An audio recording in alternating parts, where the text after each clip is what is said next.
बंदी छोड़ सतगुरु रामपाल जी महाराज जी की जय हो। परमपिता परमेश्वर जी की आप सभी प्यारी आत्माओं को मुझ पवन दास का सत्साई।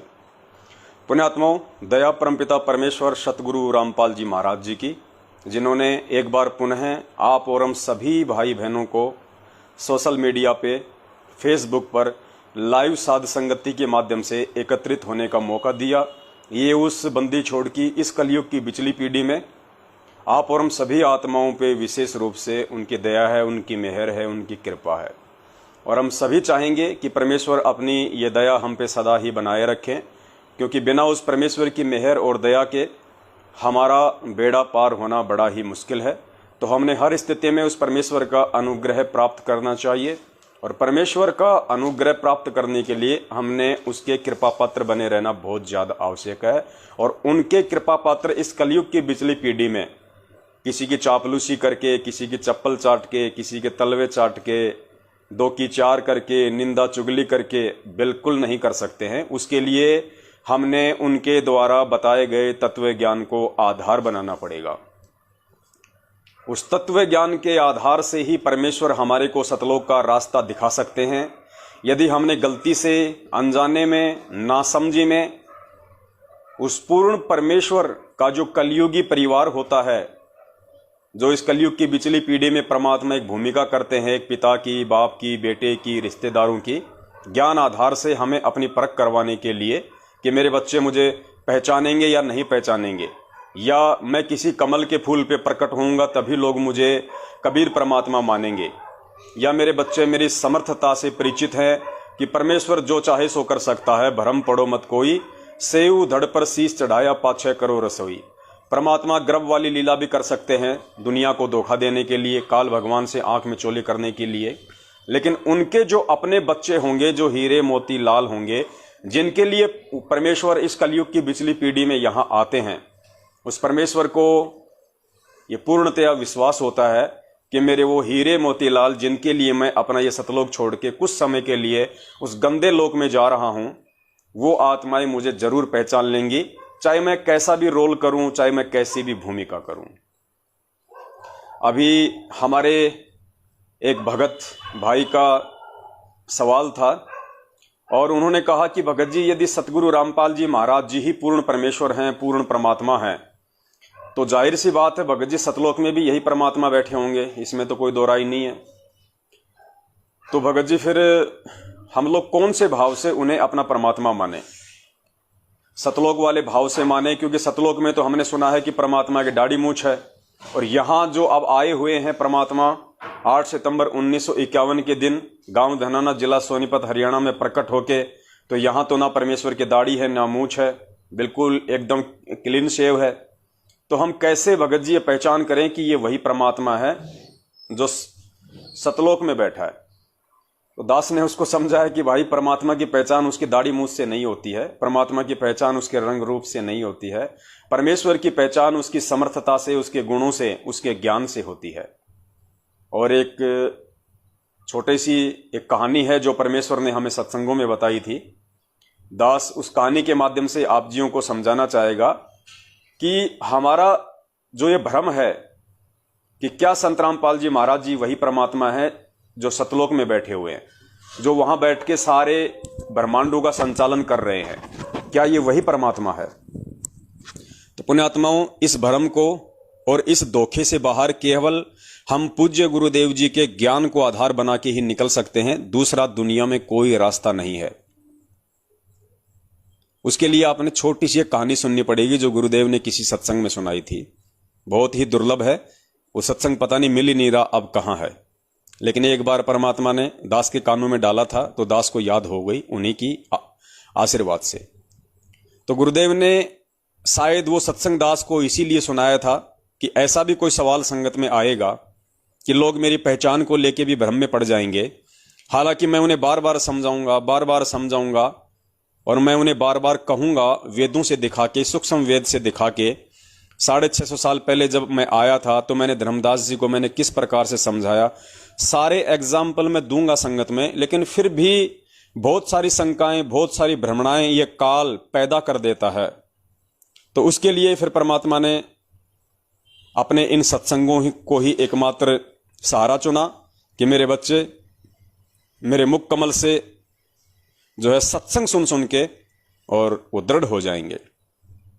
तो गुरुदेव तो हमें कई बार बता ही चुके हैं कि वो परमात्मा यदि अपने वास्तविक एज इट इज रूप में, जैसे वो सतलोक में बैठे हैं, अगर उसी नूरी रूप में, अगर वो परमात्मा उसी तेज पुंज वाले रूप में जिसके एक बाल की शोभा 1 करोड़ सूरज और 1 करोड़ चंद्रमाओं के मिले जुले प्रकाश से भी कहीं ज्यादा है।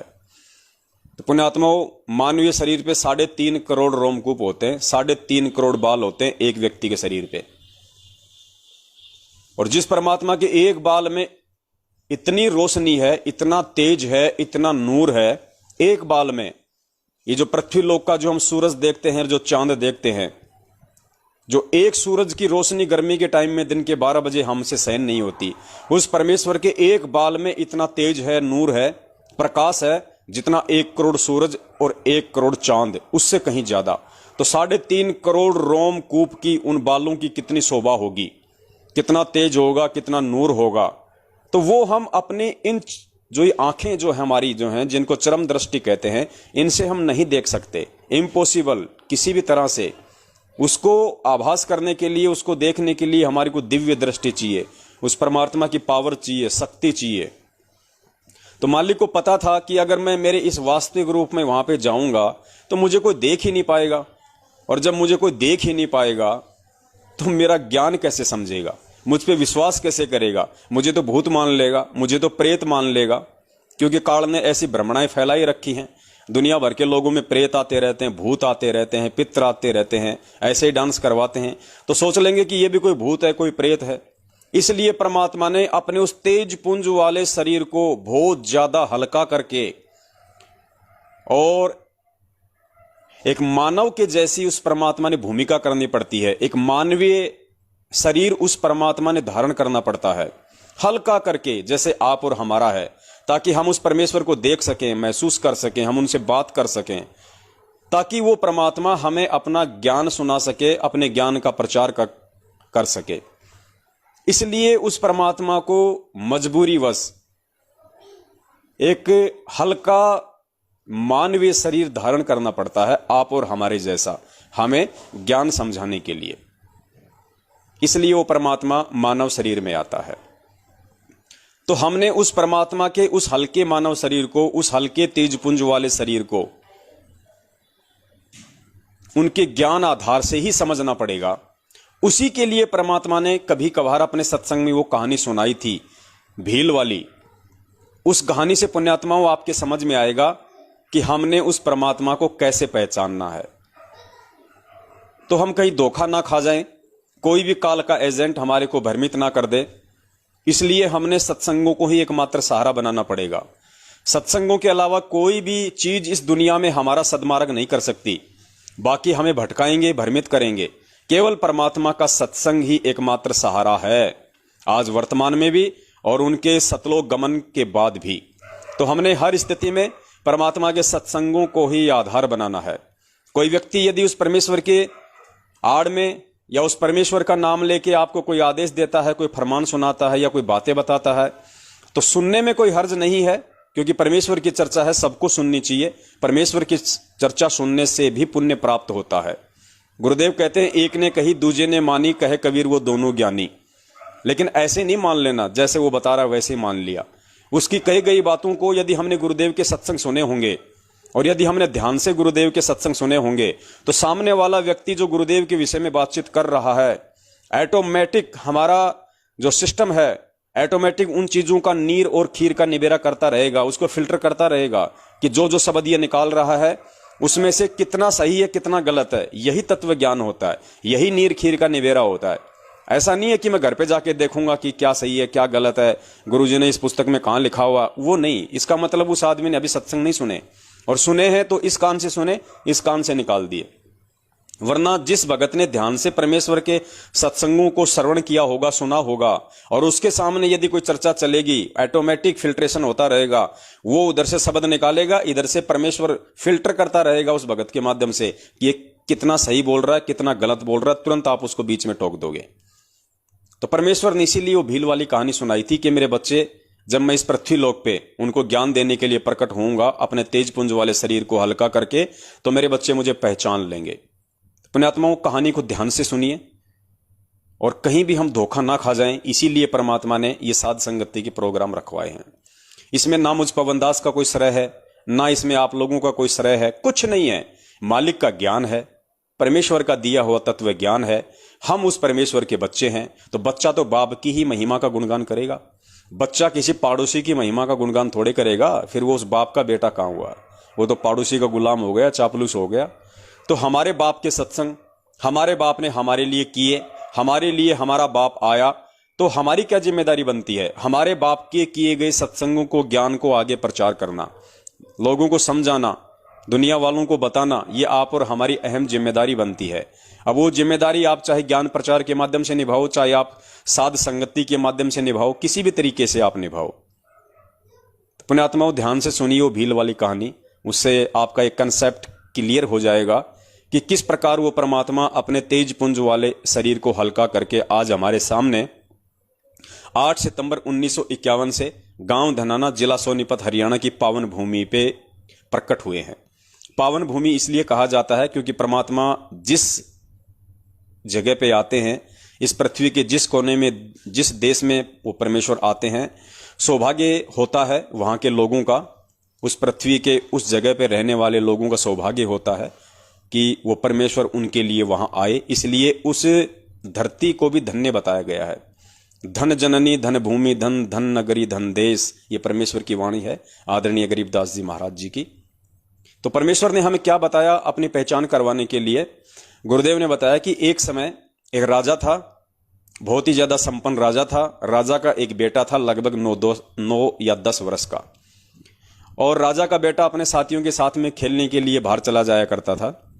पास में एक जंगल था, और पहले के समय आपको पता है कुछ आदिवासी लोग जो थे, भील वगैरह जो थे, कोई भी आदिवासी जो थी जनजातियां, वो जंगलों में निवास किया करती थी।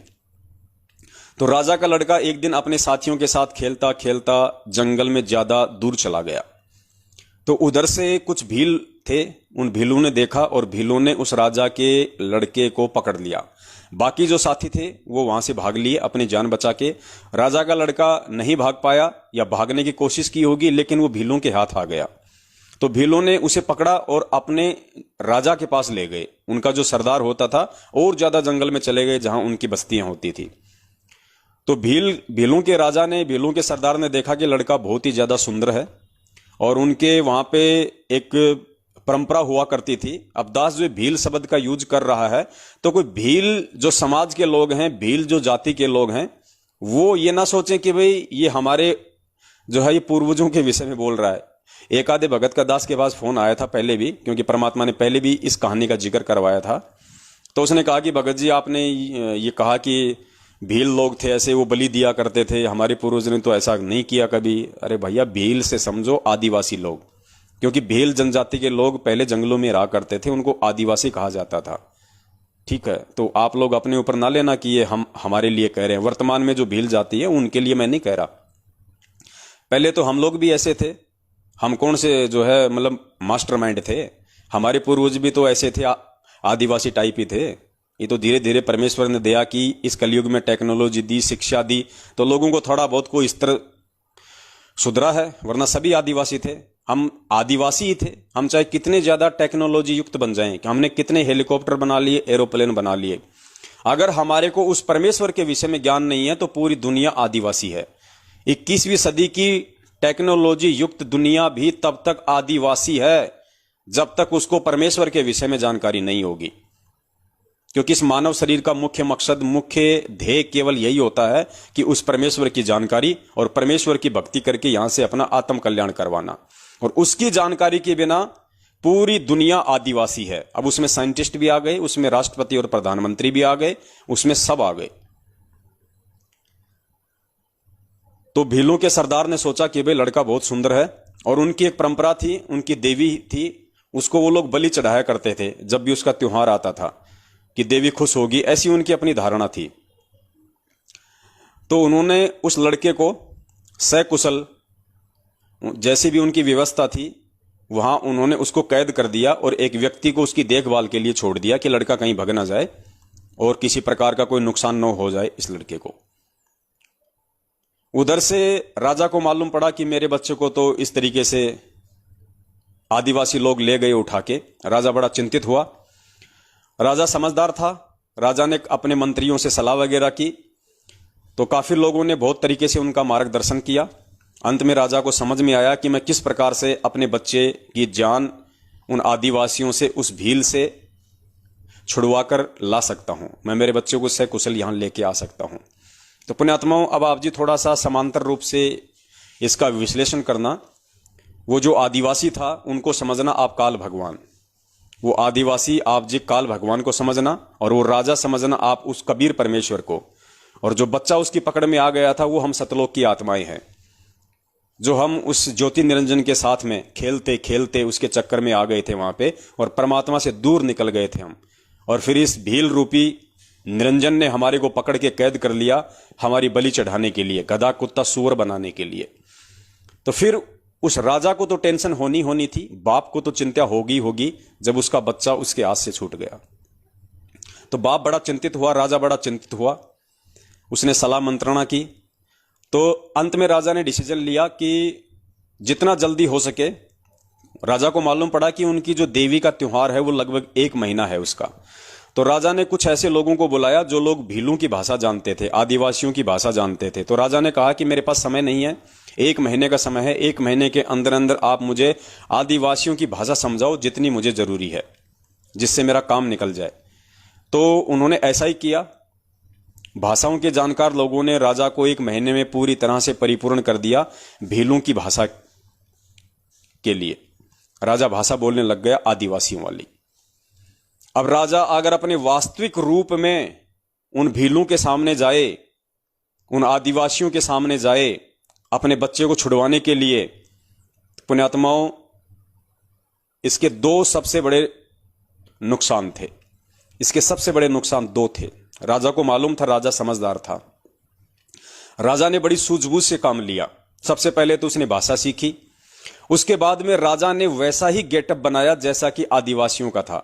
वैसा ही राजा ने कपड़े सिलवाए, वैसे ही राजा ने बाल वाल बढ़ाए, उसी तरीके से राजा ने अपने नाखून वाखून बढ़ाए।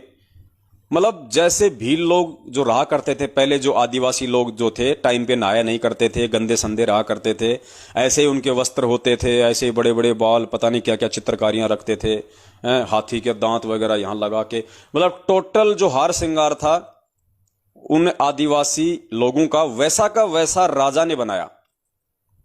राजा होते हुए उन्होंने वैसा का वैसा हार श्रृंगार किया ताकि कोई फर्क ही महसूस ना कर सके, भील भी ये ना पहचान सके कि ये भील है या ये राजा है। उनको धोखा देने के लिए, उन आदिवासियों को धोखा देने के लिए, उन भीलों के सरदार को धोखा देने के लिए परमात्मा ने भी सेम टू सेम आदिवासी वाला ही गेटअप तैयार कर लिया। अगर राजा अपने वास्तविक रूप में जाता वहां पे तो वो राजा को भी पकड़ लेते, वो तो एक अलग ही पहचान हो जाती। तो एक नुकसान तो ये, और दूसरा नुकसान, अगर उस राजा को मान लीजिए आदिवासी भी ना पहचान पाते, लेकिन जब वो बाप अपने बेटे के सामने जाता तो बेटा तो नासमझ था, मंदबुद्धि था, वो तो अपने बाप को देखते ही रोने लग जाता, वो तो चिल्लाने लग जाता, तो वो पकड़ में आ जाता, मालूम पड़ जाता भीलों के राजा को कि ये तो इसका बेटा है, तो वो भी मरता और वो भी मरता, दोनों के दोनों मरते। तो इसलिए राजा ने बड़ी सूझबूझ से काम लिया ताकि उनके बच्चों को भी इस बात का पूर्णतया आभास ना हो कि मैं ही तेरा बाप हूं। इसलिए अपने उस बच्चे से भी थोड़ी सी दूरी बनाए रखने के लिए, उस बच्चे को भी थोड़ा सा भ्रम में रखने के लिए, ताकि बच्चा नादानी में मुझे देख के रो ना दे, बच्चा रोने ना लग जाए और मालूम ना पड़ जाए, वास्तविकता सबके सामने ना आ जाए, वरना मैं भी मरूंगा और वो बच्चा भी मरेगा। तो इस प्रकार राजा भीलों वाला गेटअप बना के और उन आदिवासियों के बीच में वो राजा हिम्मत करके पहुंचा। वो जैसे ही वहां गया अंदर, उसको मालूम था कि भील लोग वहां होंगे, मुझे पकड़ेंगे। तो जैसे ही राजा भीलों वाले गेटअप में जंगल में गया तो उधर जो भील लोग थे ऑलरेडी, जो आदिवासी थे, उनकी नजर पड़ी, वो दौड़ के गए। उन्होंने देखा कि ये तो हमारे जैसा ही है, हो सकता है भाई किसी दूसरे कबीले का हो, किसी दूसरे क्षेत्र का हो, ये भील आदिवासी। तो राजा भाषा सीख ही गया था। राजा ने काफी उनसे बातचीत की और राजा बड़ा ही निपुण था, बड़ा ही चतुर था, बड़ा ही कुशल था। राजा ने उनको मोह लिया अपनी बातों से, अपने शब्दों से, और राजा ने उनसे बातचीत की। उनके जरिए राजा भीलों के सरदार तक पहुंच गया। उसके बाद में सरदार से भी राजा ने बातचीत की और सरदार से भी काफी अच्छे संबंध हो गए राजा के, क्योंकि राजा था तो राजा तो बहुत ज्यादा निपुण था। तो बहुत ही जल्दी 2-4 दिन में उस राजा ने भीलों के सरदार के दिल में अपनी एक विशेष अपनी जगह बना ली। आओ भगत करके राजा के साथ में बड़े प्यार से, बड़े अच्छे से बोलचाल करके, बाहरी क्षेत्र के विषय की जानकारियां देके, क्योंकि आदिवासियों को तो मालूम नहीं होता था बाहर की दुनिया का। तो इस तरीके से राजा ने एक विशेष जगह बना ली उसके अंदर। और राजा ने फिर कहा कि भाई आज के बाद में उस लड़के की जिम्मेदारी मैं इसको देता हूं, इस भील को देता हूं जो अभी अभी आया है नया नया। ये बहुत ही विश्वास पात्र है, बहुत ही चतुर है, और ये बच्चे का विशेष ध्यान रखेगा, और इसके माध्यम से हम बच्चे की हम बलि दिलवाएंगे तो देवी ज्यादा खुश होगी, ज्यादा प्रसन्न होगी। तो इस प्रकार से राजा वहां पे भीलों के बीच में पहुंच गया और राजा ने चाहा कि मैं अपने बच्चे को एक बार जाके देख लूं, मेरा बच्चा कैसा है कैसा नहीं है। तो राजा को चाबी मिल गई थी और राजा अपने बच्चे के पास में गया। अपने आत्मा और राजा ने भी बड़ी सूझबूझ से काम लिया। राजा ने भी कोई जल्दबाजी नहीं दिखाई, राजा ने भी कोई तत्परता नहीं दिखाई ये कहने की अपने बच्चे के सामने, या उसको ये समझाने की कि मैं तेरा बाप हूं, मैं तेरा पिता हूं। वरना राजा को मालूम था कि बच्चा भावुक हो जाएगा, बच्चा नादान है। अगर इसको मालूम पड़ गया कि ये भील के भेष में मेरा बाप है, मेरा पिताजी है, जो मैंने गलती की थी उस गलती से मुझे छुड़वाने के लिए यहां पे आया है, अपनी जान जोखिम में डाल के इन भीलों के बीच में, इन राक्षसों के बीच में, तो बच्चा रोने लग जाता, बच्चा भावुक हो जाता और हकीकत वहां पे सबके सामने आ जाती। राजा भी मरता, भील भी मरता। इस प्रकार राजा ने अपनी स्थिति को सही सही रूप से बच्चे के सामने नहीं रखा, अपनी आइडेंटिटी राजा ने अपने बच्चे के सामने नहीं रखी, ये उसकी मजबूरी थी। लेकिन उस बच्चे को समझाने के लिए, क्योंकि जैसा राजा कहेगा वैसा ही तो बच्चा करेगा, तभी तो वहां से वो दोनों निकल पाते। अगर राजा के कहे अनुसार अगर वो बच्चा अपनी क्रिया नहीं करेगा तो वो वहां से नहीं निकल सकता था।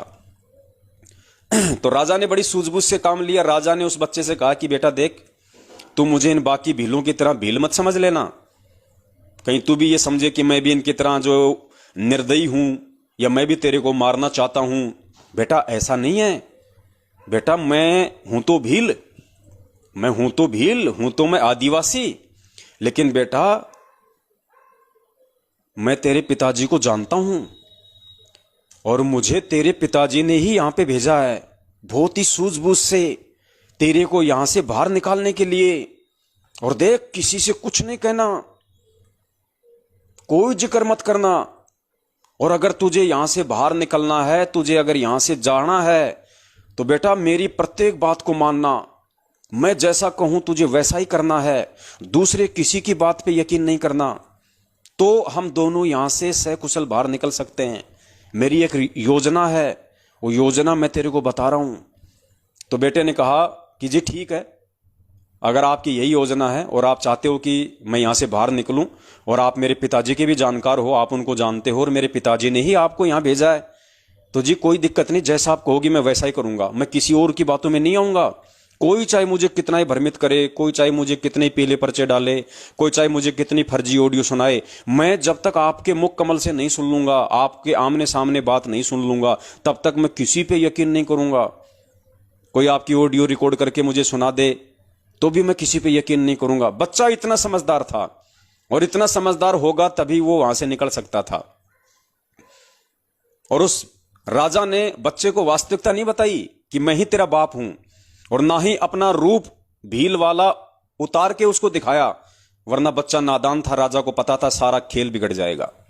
इसलिए उसने छुपाया अपने आप को, और उसने पूरी उस जो प्लानिंग थी उस राजा ने उस बच्चे को बताई कि बेटा अभी इनका त्योहार आएगा 3 दिन बाद में, और त्योहार से 1 दिन पहले ये लोग जश्न मनाते हैं, खाते हैं, पीते हैं, शराब पीते हैं। तो बेटा मैं ऐसा करूंगा, उस रात को ये मेरे पे विश्वास करने लग गए, ये मुझे पहचान नहीं रहे कि मैं तेरा बाप हूं। ये धोखे में है, ये भील का राजा, ये भीलों का राजा धोखे में है। मैं इसको धोखा दे के आया हूं, गेटअप चेंज करके आया हूं। इसको नहीं पता मेरी स्थिति के बारे में, मैं कौन हूं। ये मुझे अपने जैसा ही समझ रहा है, ये धोखे में है। तो बेटा ये काम करना, इनका त्योहार आ रहा है परसों, और कल रात को जब ये जश्न मनाएंगे तो ये जो शराब पिएंगे, जो लड्डू खाएंगे, तो मैंने बेटा उन लड्डुओं में भांग मिला दी है। भांग, नशे की दवाई डाल दी मैंने उनमें, जो मैं लेके आया था। और रात को ये सारे के सारे जो है ये बेहोश हो जाएंगे। किसी को कुछ नहीं पता चलेगा ये कौन कहां सो रहा है, कहां क्या पड़ा है। और तू बिल्कुल चौकन्ना रहना, तू सो मत जाना उस दिन, कहीं तू सो जाए फिर मैं चिल्लाऊं तेरे को जगाने के लिए। और मैं चुपचाप से आऊंगा तेरे पास में, और मैं चाबियां खोलूंगा, और बिना किसी आवाज के चुपचाप जैसा मैं संकेत करूं वैसे वैसे मेरे पीछे पीछे चलते रहना। दौड़ने के लिए कहूं तो दौड़ लगा देना, चुप रहने के लिए कहूं तो चुप रहना। जी ठीक है, क्योंकि बच्चे को भी असल में वहां से बाहर निकलना था। उसको भी मालूम पड़ चुका था कि मैंने बहुत बड़ी गलती कर दी है इन भीलों के हाथ लग के। और जो सुख, जो भोजन, जो इज्जत जो मुझे वहां मिला करता था मेरे पिताजी के वहां पे राजमहल में, वो मुझे यहां नहीं है। यहां मुझे काली कोठरी में डाल दिया। मुझे बात बात पे डराते हैं, धमकाते हैं, तेरी वैक्सीन लगाएंगे, तेरे ये करेंगे।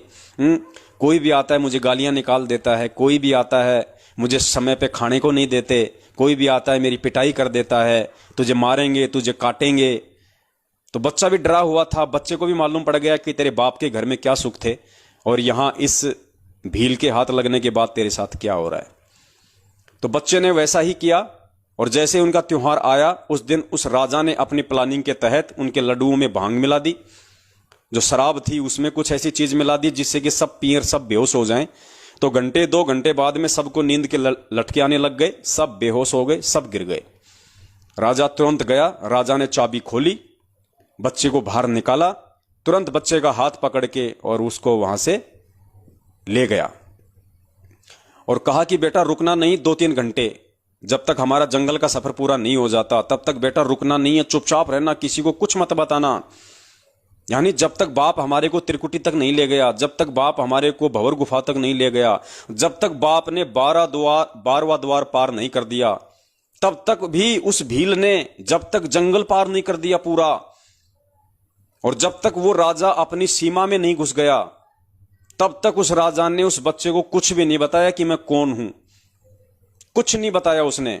वो बच्चा यही भ्रम में था कि ये मेरे पिता का जानकार है और मेरे पिताजी ने इसको भेजा है, ये भील है। और जैसे ही राजा अपनी सीमा में राजा ने प्रवेश किया, राजा की पूर्व निर्धारित योजना थी, वहां पे राजा के सैनिक, राजा के जो सेनापति थे वो खड़े थे लेके हथियार। और जैसे ही वहां गए, तुरंत वहां पे राजा को घोड़ा दे दिया गया। राजा ने आगे घोड़े पे अपने उस बेटे को बैठाया, और राजा ने वो बच्चा लाके अपनी रानी को दे दिया महल में। और जैसे रानी ने अपने बच्चे को देखा, रानी फूट फूट के रोने लगी, अपने बच्चे को सीने से लगा के। पुण्यात्मा, उस समय तक भी उस बच्चे को नहीं पता था, वो तो नादान था बेचारा, भोला था। वो तो मां से लिपट गया और वो रोने लग गया। लेकिन जब बच्चा मां से लिपट के रो रहा था और पास में वो राजा खड़ा था, राजा ने वहीं पे अपना वो गेटअप उतारना शुरू किया उस बच्चे के सामने, और बच्चा देख रहा था। राजा ने अपने वो कपड़े उतारने शुरू किए, अपना मेकअप उतारा, जो काला मुंह कर रखा था वहीं पे पानी से मुंह धोया, टॉवेल से मुंह को पूछा, और राजा ने फिर अपनी वाली पोशाक पहनी। तो बच्चे को सारा माजरा समझ में आ गया, बच्चे को टोटल कहानी समझ में आ गई। बच्चा अपने बाप से लग के रोने लग गया, चिल्लाने लग गया। बच्चा सुबक सुबक के रोने लगा, बच्चा अपने बाप से लिपट के, और कहने लगा कि पिताजी आप थे, मैं तो आपको बिल्कुल भी नहीं पहचान पाया। आप इतने दिन वहां रहे मेरे साथ में, आपने अपना भेद नहीं बताया मुझे, आप केवल संकेत करते रहे कि मुझे तो तेरे पिताजी ने भेजा है, मैं तो तेरे पिताजी का जानकार हूं, और मैं तो तेरे पिताजी के आदेश से तेरे को लेने आया हूं। आपने मुझे कुछ नहीं बताया, और मैं भी नहीं जान पाया आपको कि आप ही मेरे पिताजी हो। और बच्चा फूट फूट के रोने लगा, अपने बाप से लिपट के फूट फूट के जो है वो रोने लगा। पुण्यात्माओं, ये स्थिति है आज वर्तमान में परमपिता परमेश्वर सतगुरु रामपाल जी महाराज जी की।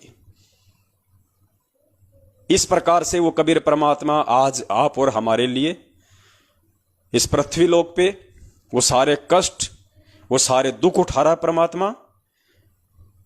वो परमात्मा हमारे लिए एक भील बन रहा है, एक आदिवासी बन रहा है परमात्मा। हमारे लिए वो समर्थ राजा इस काल के लोक में आके लोगों की गालियां खा रहा है, लोगों की पिटाई सहन कर रहा है वो परमात्मा। और हम मंदबुद्धि उस परमेश्वर को पहचान नहीं पा रहे। हम कह रहे हैं कि ये तो आदिवासी है, ये तो भील है, लेकिन वो भील नहीं था, वो परमात्मा था। वो जानबूझ के अपनी पहचान नहीं करवा रहा था। तो ये गुरुदेव आज हमें जानबूझ के अपनी पहचान नहीं करवा रहे, लेकिन इन्होंने अपने सत्संगों के माध्यम से हमें कोई कमी नहीं छोड़ी बताने में कि बेटा मैं ही तेरा बाप हूं, मेरे पे यकीन कर, और जैसा मैं कहूं वैसा तू यहां पे करेगा, वैसी क्रिया तू करेगा तो सफल होगा। अगर मेरे कहे अनुसार नहीं चला, जरा से भी तूने कोई त्रुटि कर दी मेरे वचन में, मेरे सत्संग में, मेरे परिवार वालों के कहने से, मेरे भाई बंधुओं के कहने से, इन कॉल एजेंट कोऑर्डिनेटरों के कहने से, तो बेटा मेरी सारी की सारी जो प्लानिंग है वो फेल हो जाएगी। और मैं जिस मकसद के लिए आया हूं तुझे इस भील की कैद से निकलवाने के लिए, मेरा मकसद अधूरा रह जाएगा। तू तो मरेगा सो मरेगा, मेरा भी मिशन फेल हो जाएगा। तो इसलिए पुण्यात्माओं, ये वही कबीर परमात्मा है जो अपने तेज पुंज के शरीर में सतलोक में बैठा हुआ है, और हल्का तेज पुंज का शरीर बना के उस आदिवासी की तरह वो राजा आप और हमें यहां से निकालने के लिए, क्योंकि उस परमेश्वर को हमारी बुद्धि के लेवल का पता है कि हमारे अंदर कितनी बुद्धि है, हम कितने ज्ञानवान हैं। इसलिए परमेश्वर अपने आप को छुपाते हुए, अपने आप को एक गांव धनाना जिला सोनीपत हरियाणा का रामपाल जाट बताते हुए, अब ये जाट की औकात नहीं है, हिंदुस्तान की किसी जाट की औकात नहीं है जो शास्त्रों को खोल के बता दे। यहां पे तो शास्त्रों के ठेकेदार ये पंडित बने फिरते हैं जो काशी और नालंदा से जो पढ़ पढ़ के आए थे, जो यहां पे चोटी बढ़ा बढ़ा के अपने आप को जो सर्वज्ञानी साबित किए बैठे थे। यहां तो शास्त्रों को पढ़ने और पढ़ाने का ठेका ही पंडितों ने लिया था, ब्राह्मणों ने ले रखा था, इन नकली संतों ने ले रखा था। जाटों को तो पढ़ने का अधिकार भी नहीं था। तो जाटों की क्या औकात कि जाट किसी शास्त्र को दिखा दे, पढ़ा दे, और जाट वो गलतियां भी निकाल के रख दे जो गलतियां उन चुंडित मुंडित चारों वेदों के ज्ञाता शास्त्रों ने कर दी। जो श्रीमद् भागवत गीता को लिखने वाले वेदव्यास जी ने भी क्या क्या त्रुटियां कर दी, वो गलतियां भी वो हरियाणा का जाट बता रहा है। तो पुण्यात्माओं समझो, वो आदिवासी नहीं है, वो हरियाणा का जाट, वो किसी इंद्रो माई के पेट से जन्म लेके नहीं आएगा। वो परमेश्वर है, वो परमात्मा है। उसके बहुत सारे रीजन हैं। उसने भील को भी धोखे में रखना है, उसने अपने बच्चे को भी अपनी वास्तविकता सही सही नहीं बतानी है, वरना उसका काम बिगड़ सकता है। इसलिए वो परमेश्वर अपने आप को छुपा रहे हैं। यहां पे आप और हमारे जैसे एक आम व्यक्ति के रोल में आए हैं यहां परमात्मा। लेकिन पुण्यात्माओं, अब यदि हम नहीं समझेंगे उनके इशारों को, और इशारों को हम उनके उसी समय समझ सकते हैं जब वास्तव में हमें मालूम पड़ जाए कि मैं इस काल की कैद में हूं और मेरे साथ यहां पे बहुत ही ज्यादा ज्यादतियां हुई हैं, गधे कुत्ते सुअर के इसने मुझे जीवन दिए हैं। यानी कहने का मतलब है, उस बच्चे की तरह जब तक हम यहां से निकलना नहीं चाहेंगे तब तक वो बाप भी कुछ नहीं कर सकता। अगर वो बच्चा ही मान लीजिए उन भीलों के साथ में रम जाता, उन भीलों के बच्चों के साथ में खाना खेलना हंसी मजाक करने लग जाता, उन्हीं को अपना घर बना लेता, सोचता मैं तो यही ठीक हूं, मैं वहां नहीं जाऊंगा, यहां तो मेरे यार हैं, मेरे दोस्त हैं, मुझे खाने पीने की कोई दिक्कत नहीं है, वो बच्चा अगर यही मान लेता तो बाप उसको कैसे निकाल के लेके आता। तो पुण्यात्माओं, हमने इन चीजों को अब समझना पड़ेगा। और 8 सितंबर 1951 के दिन जो ये परमेश्वर आप और हम सभी के लिए यहां पे प्रकट हुए हैं, अपने तेज पुंज के शरीर को हल्का करके, अब हमने धोखा नहीं खाना है पुण्यात्माओं। ऐसा कोई सबूत, ऐसा कोई प्रमाण इस परमेश्वर ने दिखाने में कसर नहीं छोड़ी है जो ये साबित ना करता हो कि संत रामपाल जी महाराज जी ही पूर्ण परमात्मा है। और पूर्ण परमात्मा है तो पूर्ण परमात्मा किसी मां के गर्भ से नहीं आएगा। इस चीज को भी हमने अपने दिलो दिमाग में बैठा लेना है। अंशिका, मोबाइल कहां बेटा?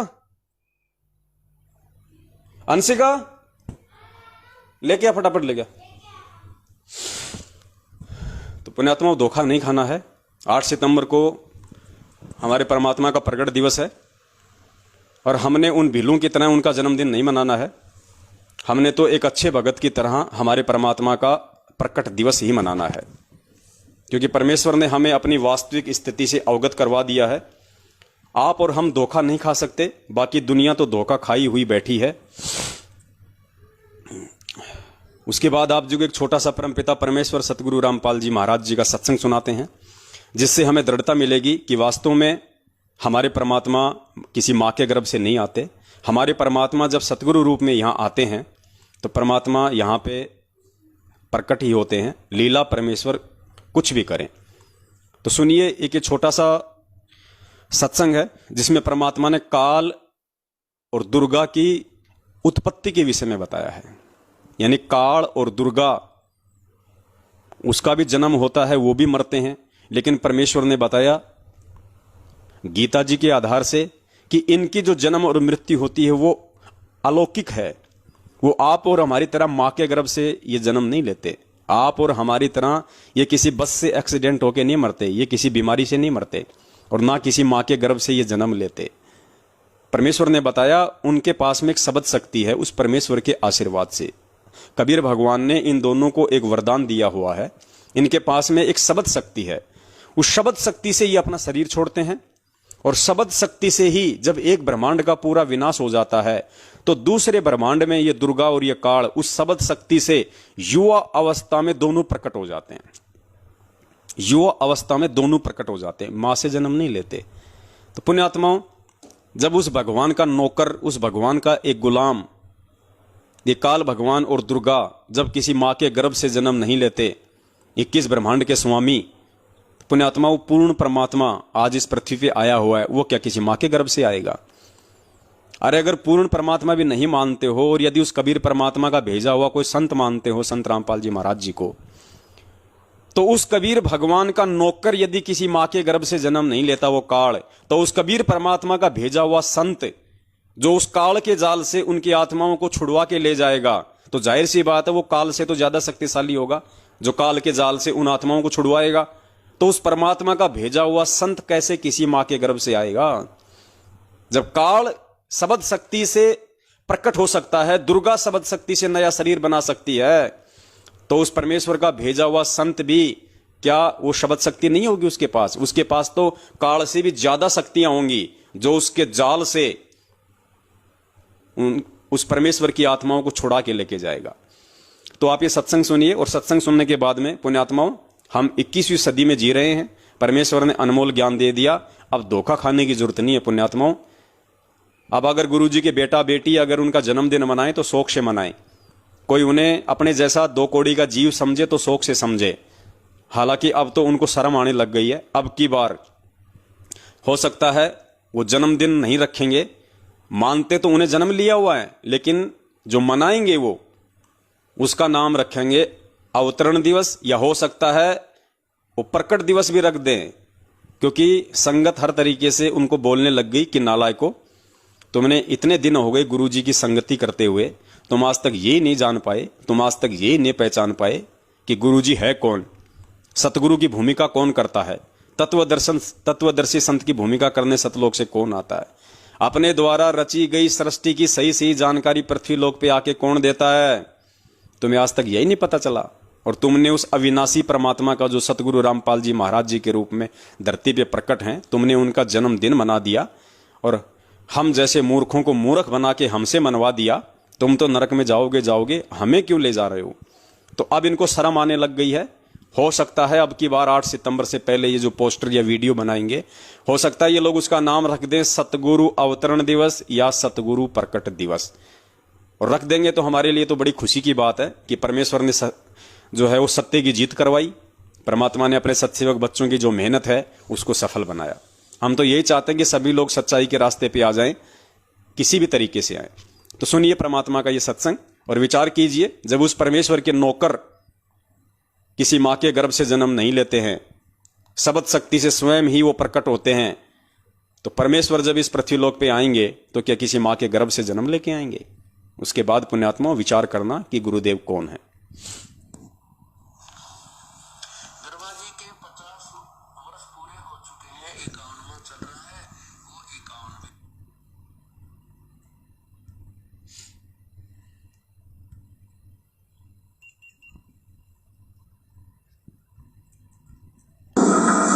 धर्मा जी के 50 वर्ष पूरे हो चुके हैं, 51वां चल रहा है, वो 51 भी पूरे, शेष 49 भी पूरे होंगे। और ब्रह्मा जी की मृत्यु होगी। फिर 7 ब्रह्मा की मृत्यु के बाद एक विष्णु की मृत्यु, 7 विष्णु की मृत्यु के बाद एक शिव की मृत्यु।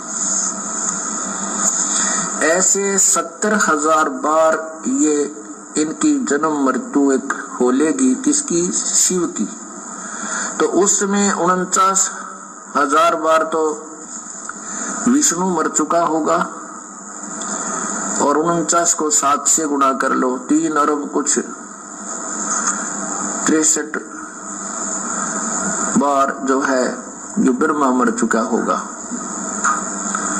तब एक ब्रह्मांड नष्ट होगा और धर्मलोक में रहने वाला ये काल मरेगा। ये इसकी मृत्यु होगी।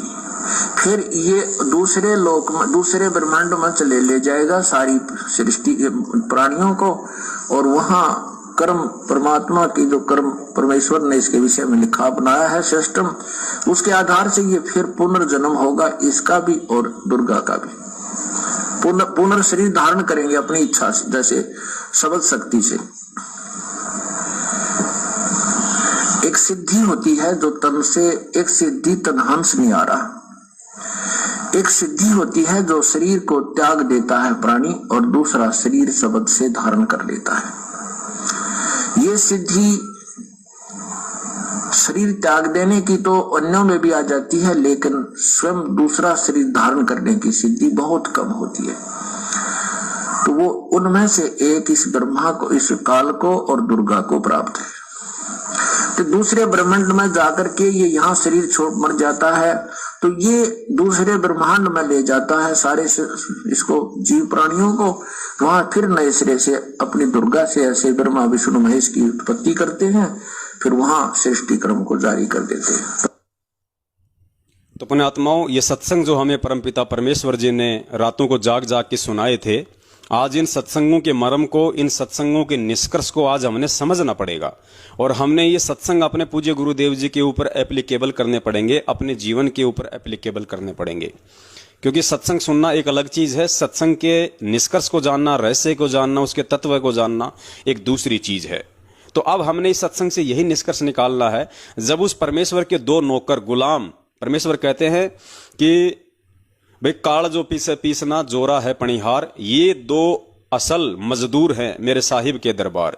ये तो उस परमात्मा के मजदूर हैं, नौकर हैं। तो पुण्यात्माओं, जब उस परमेश्वर के नौकर किसी माँ के गर्भ से जन्म नहीं लेते हैं और उनके पास में एक सिद्धि है दोबारा से शरीर धारण करने की, प्रकट होने की, तो सोचिए आज हमारे पूज्य गुरुदेव जो कि स्वयं पूर्ण ब्रह्म परमेश्वर हैं, जिन्होंने इस काल और दुर्गा को वो शब्द शक्ति दी, तो क्या वो परमात्मा किसी माँ के गर्भ से जन्म लेके आएगा? क्या परमात्मा जेर में लिपट के आप और हमारी तरह आएगा? क्या परमात्मा एक मानुष की तरह से आएगा? और जो स्वयं जो माँ के गर्भ से जेर में लिपट के, उस गंदगी में लिपट के 9 महीने माँ के पेट में वो गर्भ भोग के आएगा, तो सोचो पुण्यात्माओं, ऐसा प्राणी आप और हमें कैसे यहां से मुक्त कर सकता है? क्योंकि माँ के गर्भ में 9 महीने नरक भोग के वही प्राणी उस विधि से बाहर आएगा जिस विधि से आप और हम आते हैं, जिसका इस पृथ्वी लोक पे उस आत्मा के साथ में, उस माँ के साथ में कोई ऋण संबंध होगा। और ऋण संबंधों में बंधा हुआ प्राणी हमें क्या मुक्त कराएगा? हमें मुक्त नहीं करा सकता। हमें तो वो मुक्त कराएगा जो सारे बंधनों से मुक्त है, जो सारे जो है ऋणों से मुक्त है। तो इस पृथ्वी पे वर्तमान में यदि ऐसी कोई भूमिका कोई निभा रहा है जो सारे बंधनों से मुक्त है, जो सारे ऋणों से मुक्त है, केवल और केवल परमपिता परमेश्वर सतगुरु रामपाल जी महाराज जी हैं। इस प्रकार हमने ज्ञान आधार से गुरुदेव के सत्संगों को आधार बना के और बहुत ही चिंतन मनन करके, देखो हम भगत हैं, हमने पुण्यात्माओं जोश में होश नहीं खोना है, हमने जल्दबाजी में कोई डिसीजन नहीं लेना है। परमेश्वर ने हमारे को जज बनाया है, हमारे को परमेश्वर ने हंस की संज्ञा दी है, परमेश्वर ने हमारे को दुनिया का अनमोल पीएचडी वाला ज्ञान, तत्व ज्ञान करवा दिया है।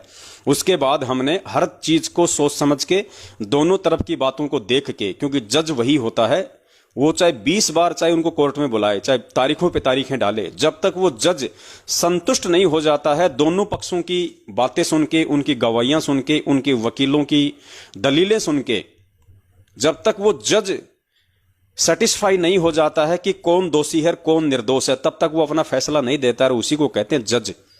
तो परमेश्वर ने तो पुण्यात्माओं इस काल लोक के उन पीएचडी करके वो जज बनने वाले लोगों से भी हमारे को अव्वल दर्जे का ज्ञान दे दिया, विज्ञान दे दिया, हमारे को विशेष ज्ञान दे दिया, तत्व ज्ञान दे दिया। तो हमने कोई जल्दबाजी नहीं करनी है, ना हमने कोई घबराहट होनी चाहिए, ना हमारे अंदर किसी प्रकार का कोई राग द्वेष ईर्ष्या जलन होनी चाहिए, ना किसी प्रकार का मतलब कुछ नहीं होना चाहिए। अब हमें भगवान मिल गया, अब हमारे और भगवान के बीच का मैटर है हमने किस प्रकार से रहना है, भगवान ने हमारे को कब और किस तरीके से यहां से लेके जाना है। हमने दूसरे के बहकाव में बिल्कुल नहीं आना है। साध संगति करो, भक्तों की संगति करो, मैनेजमेंट वालों की भी संगति करो। दास ने कभी मना नहीं किया कि इनसे बात ही मत करो, उनको भी समझाओ और उन्हें समझाने का उन्हें प्रयास करो। वो भी अपने भाई बहन है, वो भ्रमित हैं। अगर वो भ्रमित है और हम उन्हें नहीं समझाएंगे तो उन्हें उनकी समझ में कहां से आएगा। तो कोई दिक्कत नहीं, गुरुजी ने हमें एग्जाम्पल दे रखे हैं कि मेंटल हॉस्पिटल में जो डॉक्टर होता है ना, वो अपने किसी पेशेंट के द्वारा जो उसको गालियां निकाल देता है उससे नाराज नहीं होता है, क्योंकि डॉक्टर को पता है कि ये मेंटल है, ये पागल है, और पागल का तो काम ही होता है उल्टी सीधी बातें करना, गालियां निकालना। हो सकता है वो मार भी दे, क्योंकि मेंटल हॉस्पिटल में जो पागल होते हैं डॉक्टर की पिटाई भी कर देते हैं। तो इसी प्रकार पुण्यात्माओं, इस दुनिया में वो परमात्मा एक डॉक्टर की भूमिका निभा रहा है। दुनिया जो है वो पागल है, काल की भांग पी रखी है, तत्व ज्ञान से अपरिचित है, लेकिन परमेश्वर अपने मिशन से कभी पीछे नहीं हटते हैं। उन्हें पता है कि इन सब ने काल की भांग पी रखी, ये पागल हैं, ये मुझे गालियां भी निकालेंगे, ये मुझे मारेंगे भी, और वो दोनों काम हो रहे हैं उस परमात्मा के साथ। तो उसी परमेश्वर के पद चिन्हों पर चलते हुए जब परमेश्वर ने हमें ये सेवा दी है कि हमारे ही भगत भाई बहन आज पागल की भूमिका निभा रहे हैं, आज मेंटल की भूमिका निभा रहे हैं, खुद उनके शिष्य, उनके भगत पुण्यात्माओं, हमें उस परमात्मा ने वो बना दिया कंपाउंडर। उस डॉक्टर ने हमारे को भी कंपाउंडर बना दिया है, अपने सत्सेवक बच्चों को अपने ज्ञान से परिचित करवा के, अपने आध्यात्मिक इस ट्रीटमेंट से, इस इलाज से परिचित करवा के हमारे को भी छोटी मोटी कोई गोली दवाई देना और कोई मरहम पट्टी करना सिखा दिया है। तो हमने उस परमात्मा के द्वारा बताए गए इस आध्यात्मिक ज्ञान से, उनके सत्संगों के आधार से हमारे उन भ्रमित भगत भाई बहनों की, जो काल के द्वारा भ्रमित हैं, सतलोक आश्रम मैनेजमेंट हरियाणा के द्वारा भ्रमित हैं, जो हमें गालियां भी निकालते हैं, हमारे को लठों से भी मारते हैं, हमारे को धमकियां भी देते हैं, तो उन पागलों को, उन मेंटलों को हमने नादान समझ के, मूर्ख समझ के, आध्यात्मिक रूप से भोला बच्चा समझ के हमने उन पे मरहम पट्टी लगानी है। अब हमें तो उनकी स्थिति का पता है कि वो काल की भांग पी रखी है, गुरुदेव की उन्होंने मर्यादा तोड़ रखी है, उनके इतनी जल्दी समझ में नहीं आएगी। तो हो सकता है वो हमें गाली भी दें, हमारे को मारें भी, सारे काम वो कर भी रहे हैं। तो हमने धैर्य रखना है, क्योंकि डॉक्टर और कंपाउंडर मरीज पे हाथ नहीं उठाते, जो समझदार होते हैं उन्हें पता है कि ये किस दौर से गुजर रहे हैं। तो हमने बड़े प्यार से उनके सिर पे हाथ फेरते हुए, सिर पे हाथ फेरने का मतलब आशीर्वाद नहीं है।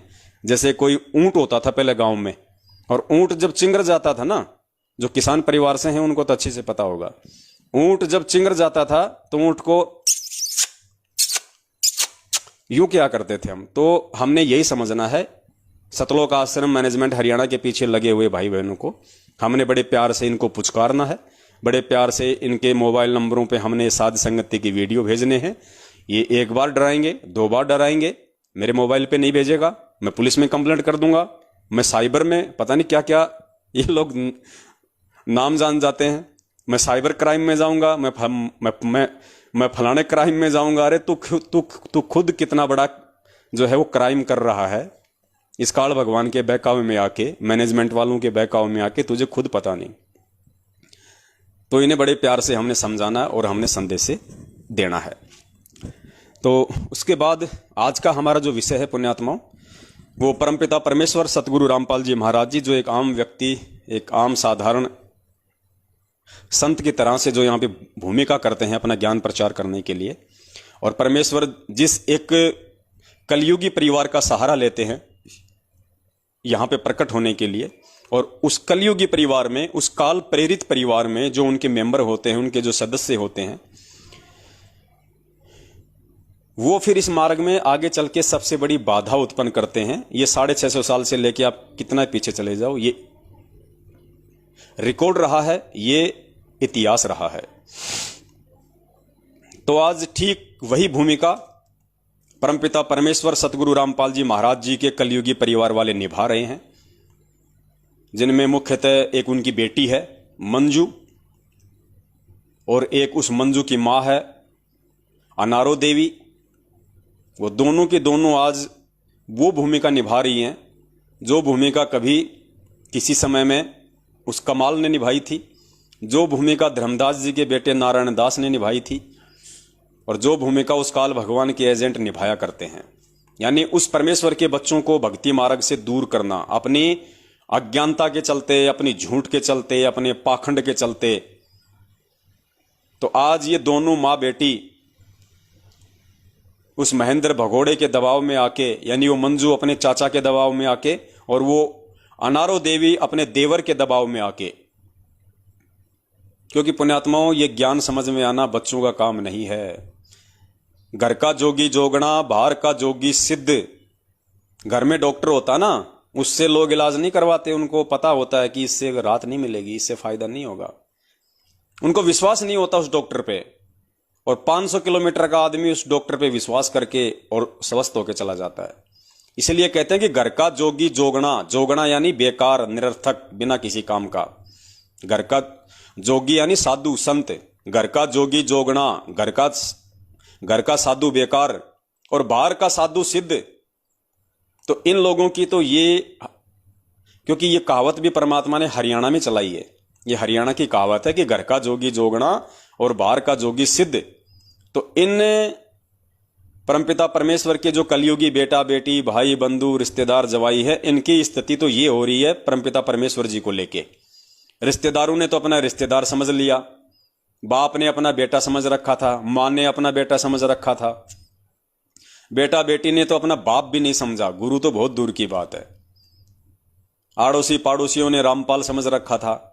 तो ये लोगों ने इनको उस दृष्टि से नहीं देखा जिस दृष्टि से देख के हम उनसे कुछ लाभ प्राप्त कर सकते हैं। उस दृष्टि से यदि परमेश्वर को किसी ने देखा है तो केवल उनसे दूर जो थे, उनके बच्चे हीरे मोतीलाल जिनको काल ने फैला रखा था, वो उस परमेश्वर के उस अमृत ज्ञान से परिचित होके, परमात्मा के तत्व ज्ञान से, उनके सत्संगों को सुन सुन के, और परमेश्वर ने अपने बाप की पहचान जो है, हम बच्चों ने अपने बाप की पहचान कर ली। तो आज हम उनसे लाभ उठा रहे हैं, आज हम उनसे फायदा उठा रहे हैं। वरना पुण्यात्माओं, वर्तमान समय में, इस समय जो दौर चल रहा है महामारियों का, बीमारियों का, पाप कर्मों का, वैश्विक स्थिति, हम शांति प्राप्त नहीं कर सकते। आज हम किसी न किसी रोग से ग्रसित होने थे, इस परमेश्वर की शरण में नहीं आते तो हम इतने बड़े कुकर्मी थे, आज हम कहीं जेल में पड़े होते। हो सकता है कोई ऐसा मंदा कर्म कर देते, आज हमारे को फांसी की सजा हो जानी थी, हमारा जीवन शेष नहीं था। कहने का मतलब यह है, ये तो परमेश्वर ने आके हम पे दया करी, क्योंकि वो अंतर्यामी है, उन्हें पता था कि आगे चल के इनके साथ में क्या होने वाला है, इनके प्रारब्धवश। लेकिन ये मेरी अच्छी आत्मा है, युगों युगों से मेरी भक्ति करती आ रही है, काल हमेशा इनको भ्रमित कर देता है, इसलिए वो परमात्मा उस भक्ति के प्रतिफल में हमारे को उन परिस्थितियों के आने से पहले संभाल लेता है। जैसे परमात्मा ने द्रौपदी को संभाला था, परमात्मा ने मीराबाई को संभाला था, भगत प्रहलाद को संभाला था, अन्य महापुरुषों को परमात्मा ने संभाला। तो उस प्रकार से आज परमेश्वर ने हमारा हाथ पकड़ रखा है, वरना पुण्यात्माओं आप और हमारा जीवन शेष नहीं था। इसलिए हम ऐसे परमात्मा, ऐसे सतगुरुदेव जी के उपकारों को कैसे भुला सकते हैं। आज उनकी गैर हाजिरी में, आज उनकी अनुपस्थिति में जो काम वो परमात्मा किया करता है वो काम ना करके, और जिन लोगों की वजह से आज वो परमात्मा जेल में है, हम कैसे हाथों में चूड़ियां पहन के उन्हीं लोगों की जो है वो चप्पलें चाट सकते हैं, हम कैसे उन लोगों की गुलामी कर सकते हैं, कैसे उन सतलोक आश्रम मैनेजमेंट हरियाणा वालों की, जिन्होंने बरवाला कांड में अपने उल्टे कुकर्मों से भक्तों और पुलिस वालों को लड़ाया भिड़ाया, वहां पे 5-5, 6-6 भक्तों की मौत हो गई, बेवजह हमारे निर्दोष गुरुदेव पे वो मुकदमे लग गए मर्डर के, और जिन्होंने वो मर्डर करवाए नालायकों ने, संगत को बना बना के कमांडो, वो आज भगोड़े बन के घूम रहे हैं, संगत के दान पे ऐसो आराम कर रहे हैं। और वो मूर्ख संगत जिनकी उल्टी हरकतों के चलते जिनका बाप जेल में बैठा है, उन्हीं की दान धर्म ज्योति पाठ से झोलियां भर रही हैं। तो पुण्यात्माओं, काल भगवान तो यही चाहता है कि इसी तरीके से इनकी गेंद बनी रहे, इनकी फुटबॉल बनी रहे, मैं इनको लात पे लात मारता रहूं, गोल पे गोल करता रहूं, और ये आगे से आगे फुदकते रहें, वो यही चाहता है। और परमेश्वर ने हमें सत्संगों में समझाया, नादानों, मन हमें गुरुदेव ने एक वाणी के माध्यम से बताया कि रण, भक्ति और दान ये तीनों काम जवान, रण, भक्ति और दान ये तीनों काम जवान। रण यानी युद्ध क्षेत्र। एक जो युवा जो व्यक्ति होता है, जो योद्धा होता है, वो युद्ध के मैदान में जो सामना कर लेगा दुश्मन का, एक बूढ़ा नहीं कर सकता, बच्चा नहीं कर सकता। जो भक्ति एक युवा कर लेगा, क्योंकि युवा रोग रहित होता है, युवा अपना पेट भरने के लिए रोजगार कर सकता है, वो धन कमा सकता है, वो स्वस्थ होता है, वो सेवा कर सकता है। और दान, जब युवा है तो पैसे कमाएगा, नौकरी करेगा, धंधा करेगा, तो दान भी वो करेगा। इसलिए परमात्मा ने बताया कि रण, भक्ति और दान, ये तीनों काम जवान। और वो जवान जिस रण, भक्ति और दान के लिए आध्यात्मिक रूप से परमात्मा ने अपने बच्चों को तैयार किया था, आज इस लाखों की संगत में वही युवा भगत आज चापलूस बन के बैठ गए, पढ़े लिखे होके अनपढ़ वाली भूमिका निभा रहे हैं, चप्पलें चाट रहे हैं इन लोगों की। जैसा इनको आदेश दे दिया जाता है इनके व्हाट्सएप पे कि आज ये सेवा है, आज हमने ये ट्रेंड करना है, आज हमने वो फ्रेंड करना है, आज हमने हरियाणा के मुख्यमंत्री मनोहर लाल सिंह खट्टर के खिलाफ कुत्ते की तरह भौंकना है सारा दिन कि उसने बरवाला कांड करवाया, उसने बरवाला कांड करवाया। आज हमने हरियाणा के आईजी अनिल राव के खिलाफ हमने आज कुत्ते की तरह भौंकना है। अनिल राव ने षड्यंत्र कराया, अनिल राव ने जो है वो षड्यंत्र कराया, हमारे गुरुजी को फंसाया। और जब हम सत्सेवक इनसे सवाल करते हैं कि नादानो, ना तो गुरुजी को हरियाणा के मुख्यमंत्री ने फंसाया, ना गुरुजी को उस आईजी अनिल राव ने फंसाया, गुरुजी को तो तुम्हारी मनमानी और उल्टी और घटिया हरकतों ने फंसाया, अर्थात तुम लोगों ने फंसाया। तो ये कहते हैं कि ये लो जी, ये पवन दास तो गुरुजी को क्या मानता है, ये गुरुजी को, ये परमात्मा को परमात्मा नहीं मानता। अरे परमात्मा को हम फंसा देंगे क्या? एक इंसान जो है, 2 कौड़ी का आदमी उस परमात्मा को फंसा देगा क्या? तो फिर वो परमात्मा क्या हुआ? तो गद्दारों, तुमने जो पोस्टर बना बना के, वीडियो बना बना के जो सोशल मीडिया को भर रखा था कि हमारे गुरुजी को आईजी अनिल राव ने फंसा दिया, हमारे गुरुजी को मनोहर लाल खट्टर ने फंसा दिया, हमारे गुरुजी के खिलाफ उन्होंने षड्यंत्र किया है, तो मनोहर लाल खट्टर आईजी क्या हाथी है? तुम 2 कौड़ी के जीव हो गए, वो हो गए हाथी, वो भी तो 2 कौड़ी के जीव ही हैं। उस परमात्मा के आगे तो जो औकात तुम्हारी वो औकात उनकी है। तो जब तुम्हारा नंबर आता है तो तुम वहां टाल देते हो कि उन्होंने फंसाया, और जब हम कहते हैं कि तुमने फंसाया तो तुम कहते हो कि परमात्मा को 2 कौड़ी का जीव क्या फंसा देगा। तो पुण्यात्माओं, इनका कोई स्टैंड नहीं है। ये क्या बोलते हैं क्या नहीं बोलते हैं। ये भक्तों में तो भ्रमणा फैलाते हैं कि बरवाला कांड गुरुजी की लीला है, बरवाला कांड गुरुजी की लीला है, और सोशल मीडिया पे भोंकते हैं कि बरवाला कांड हरियाणा सरकार ने कराया, हमारे गुरुजी को आर्य समाजियों ने फंसाया, हमारे गुरुजी को हरियाणा की बीजेपी सरकार ने फंसाया। तो ये दोगले हैं, ये सांप हैं, सांप जिसकी 2 जुबान होती हैं, उस पर विश्वास नहीं किया जा सकता। तो हमने केवल परमेश्वर के वचन पे चलना है। परमेश्वर को जीव फंसाता है। ये किसने कहा कि एक जीव उस परमात्मा के खिलाफ षड्यंत्र नहीं कर सकता? एक जीव उस परमात्मा को फंसा नहीं सकता। किसने कहा? किस मूर्ख ने कहा? पुण्यात्माओं, देश काल और परिस्थिति के अनुसार जब परमात्मा यहां पे अपने तेज पुंज के शरीर को हल्का करके एक मानव सदृश रूप में इस पृथ्वी पे जब वो प्रकट होता है, तो सामने वाला जो ज्ञानहीन प्राणी होता है, जैसे 650 साल पहले शेख तकी ने उस परमेश्वर को फंसाने की लाख कोशिश की, उस परमेश्वर के साथ में हजारों उसने षड्यंत्र किए, 52 प्रकार की उसने उस परमेश्वर के साथ में वो कसनियां कसी, उस परमेश्वर के उसने टुकड़े टुकड़े करवा दिए थे, उस परमेश्वर को मरवा दिया, उस परमेश्वर को उसने कटवा दिया था, उस परमेश्वर को जेरे कुएं में डाला, उस परमेश्वर को उसने फांसी तक लगवाने का पूरा उसने षड्यंत्र किया, लेकिन वो सफल नहीं हो पाए। कोशिश की, जीव कोशिश करता है उस परमात्मा को मारने की, उस परमात्मा को फंसाने की, लेकिन वो सफल नहीं हो पाता, क्योंकि वो मूर्ख होता है। वो भूल जाता है कि ये मेरे जैसा, ये दिख जरूर रहा है लेकिन मेरे जैसा है नहीं। वो कोशिश इसलिए करता है, वो उस परमात्मा को अपने जैसा 2 कौड़ी का जीव समझ के, उस परमात्मा को एक साधारण सा संत समझ के उसको फंसाने की चाल चलता है, मारने की चाल चलता है, षड्यंत्र करता है उस परमात्मा के खिलाफ, लेकिन वो सफल नहीं होता। तो सफल तो ये भी नहीं हो रहे, कोशिश तो इन्होंने भी बहुत की बरवाला कांड में। अरे जिस भगवान ने हमारे को 27 साल से यहां आके अनमोल सत्संग करके, परमात्मा ने हमारे को हमारे हाथों में मंत्र कार्ड पकड़ना सिखाया।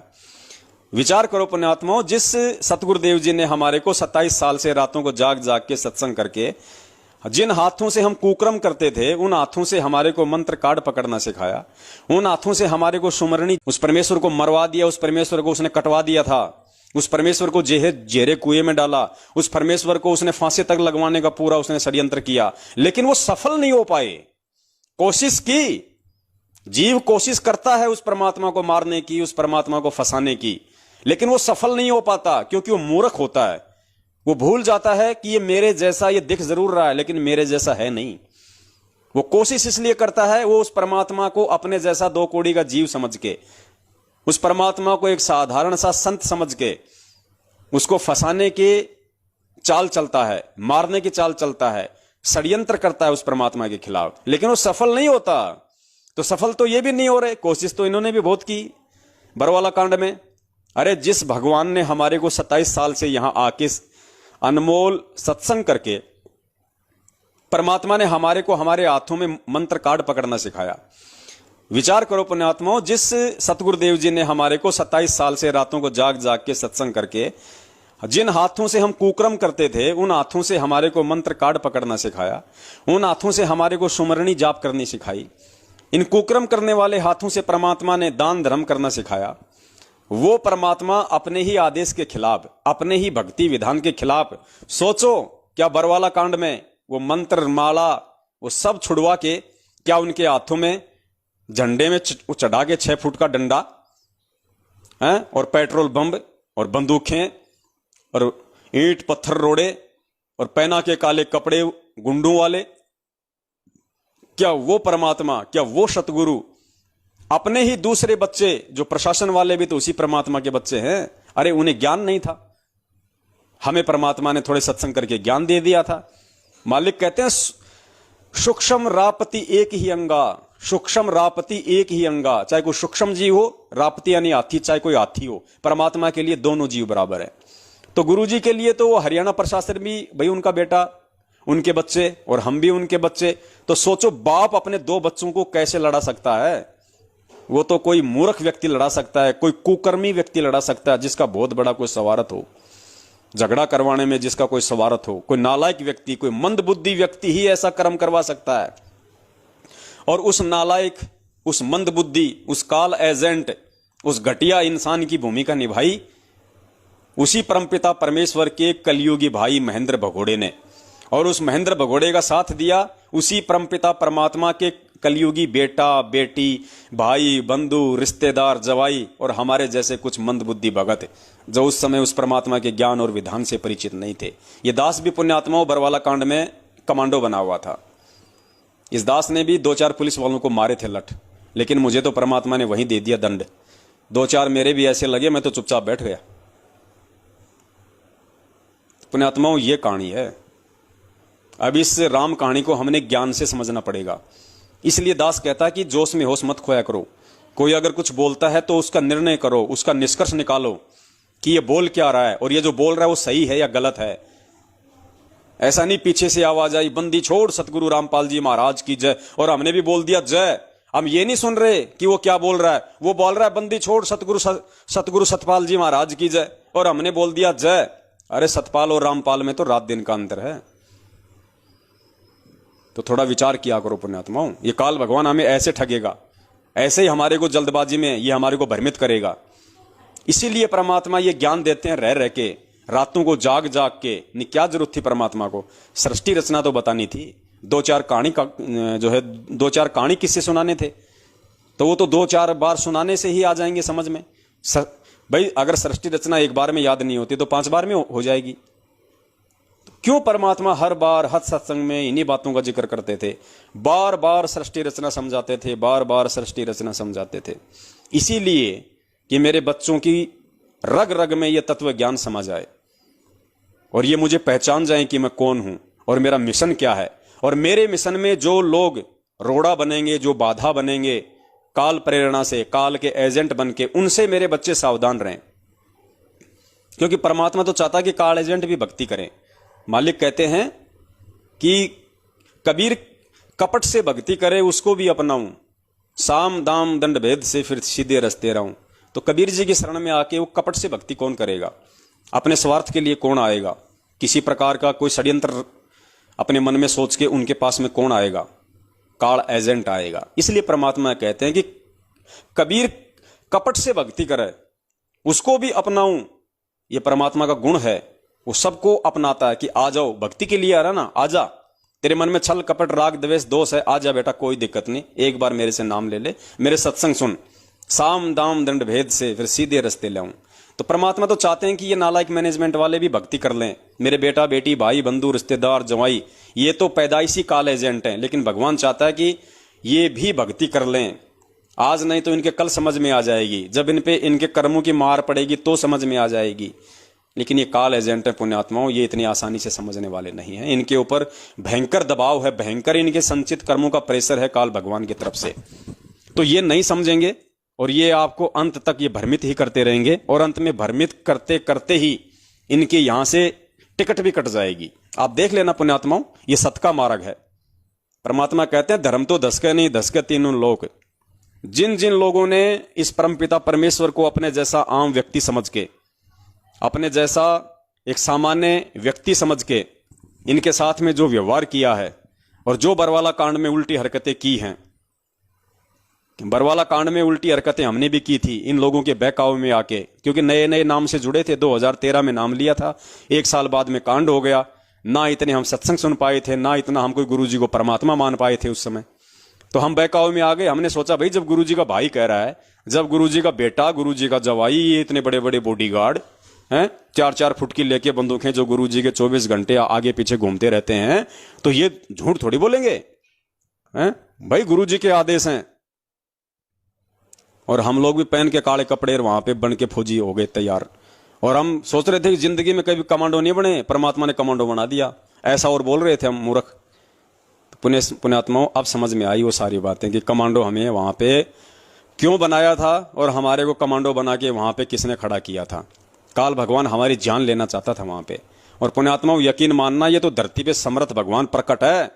उस समय पूज्य गुरुदेव जी आश्रम में प्रकट थे, नहीं तो पुण्यात्माओं जो षड्यंत्र इन काल एजेंटों ने जो रचा था वहां पे मैनेजमेंट वालों ने, कम से कम 30-40 हजार की संगत थी, कम से कम 2-2.5 हजार लोगों को इन्होंने सैनिक बना के खड़ा कर रखा था, कमांडो बना के खड़ा कर रखा था, पूरे हथियारों से लैस।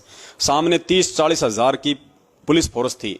और जिस प्रकार से वहां पे जो मैदान जो काल भगवान ने महाभारत का जो रच दिया था पुण्यात्माओं, ट्रकों के ट्रक वहां पे लाशों के भर के जाने थे, ट्रकों के ट्रक। इतने लोग वहां पे मरने थे, नरसंहार होना था, धरती लाल हो जानी थी। लेकिन ये तो धरती पे भगवान प्रकट था, परमेश्वर ने अपनी समर्थता से उस कांड को टाल दिया। खाली 5-6 में ही काम निपट गया।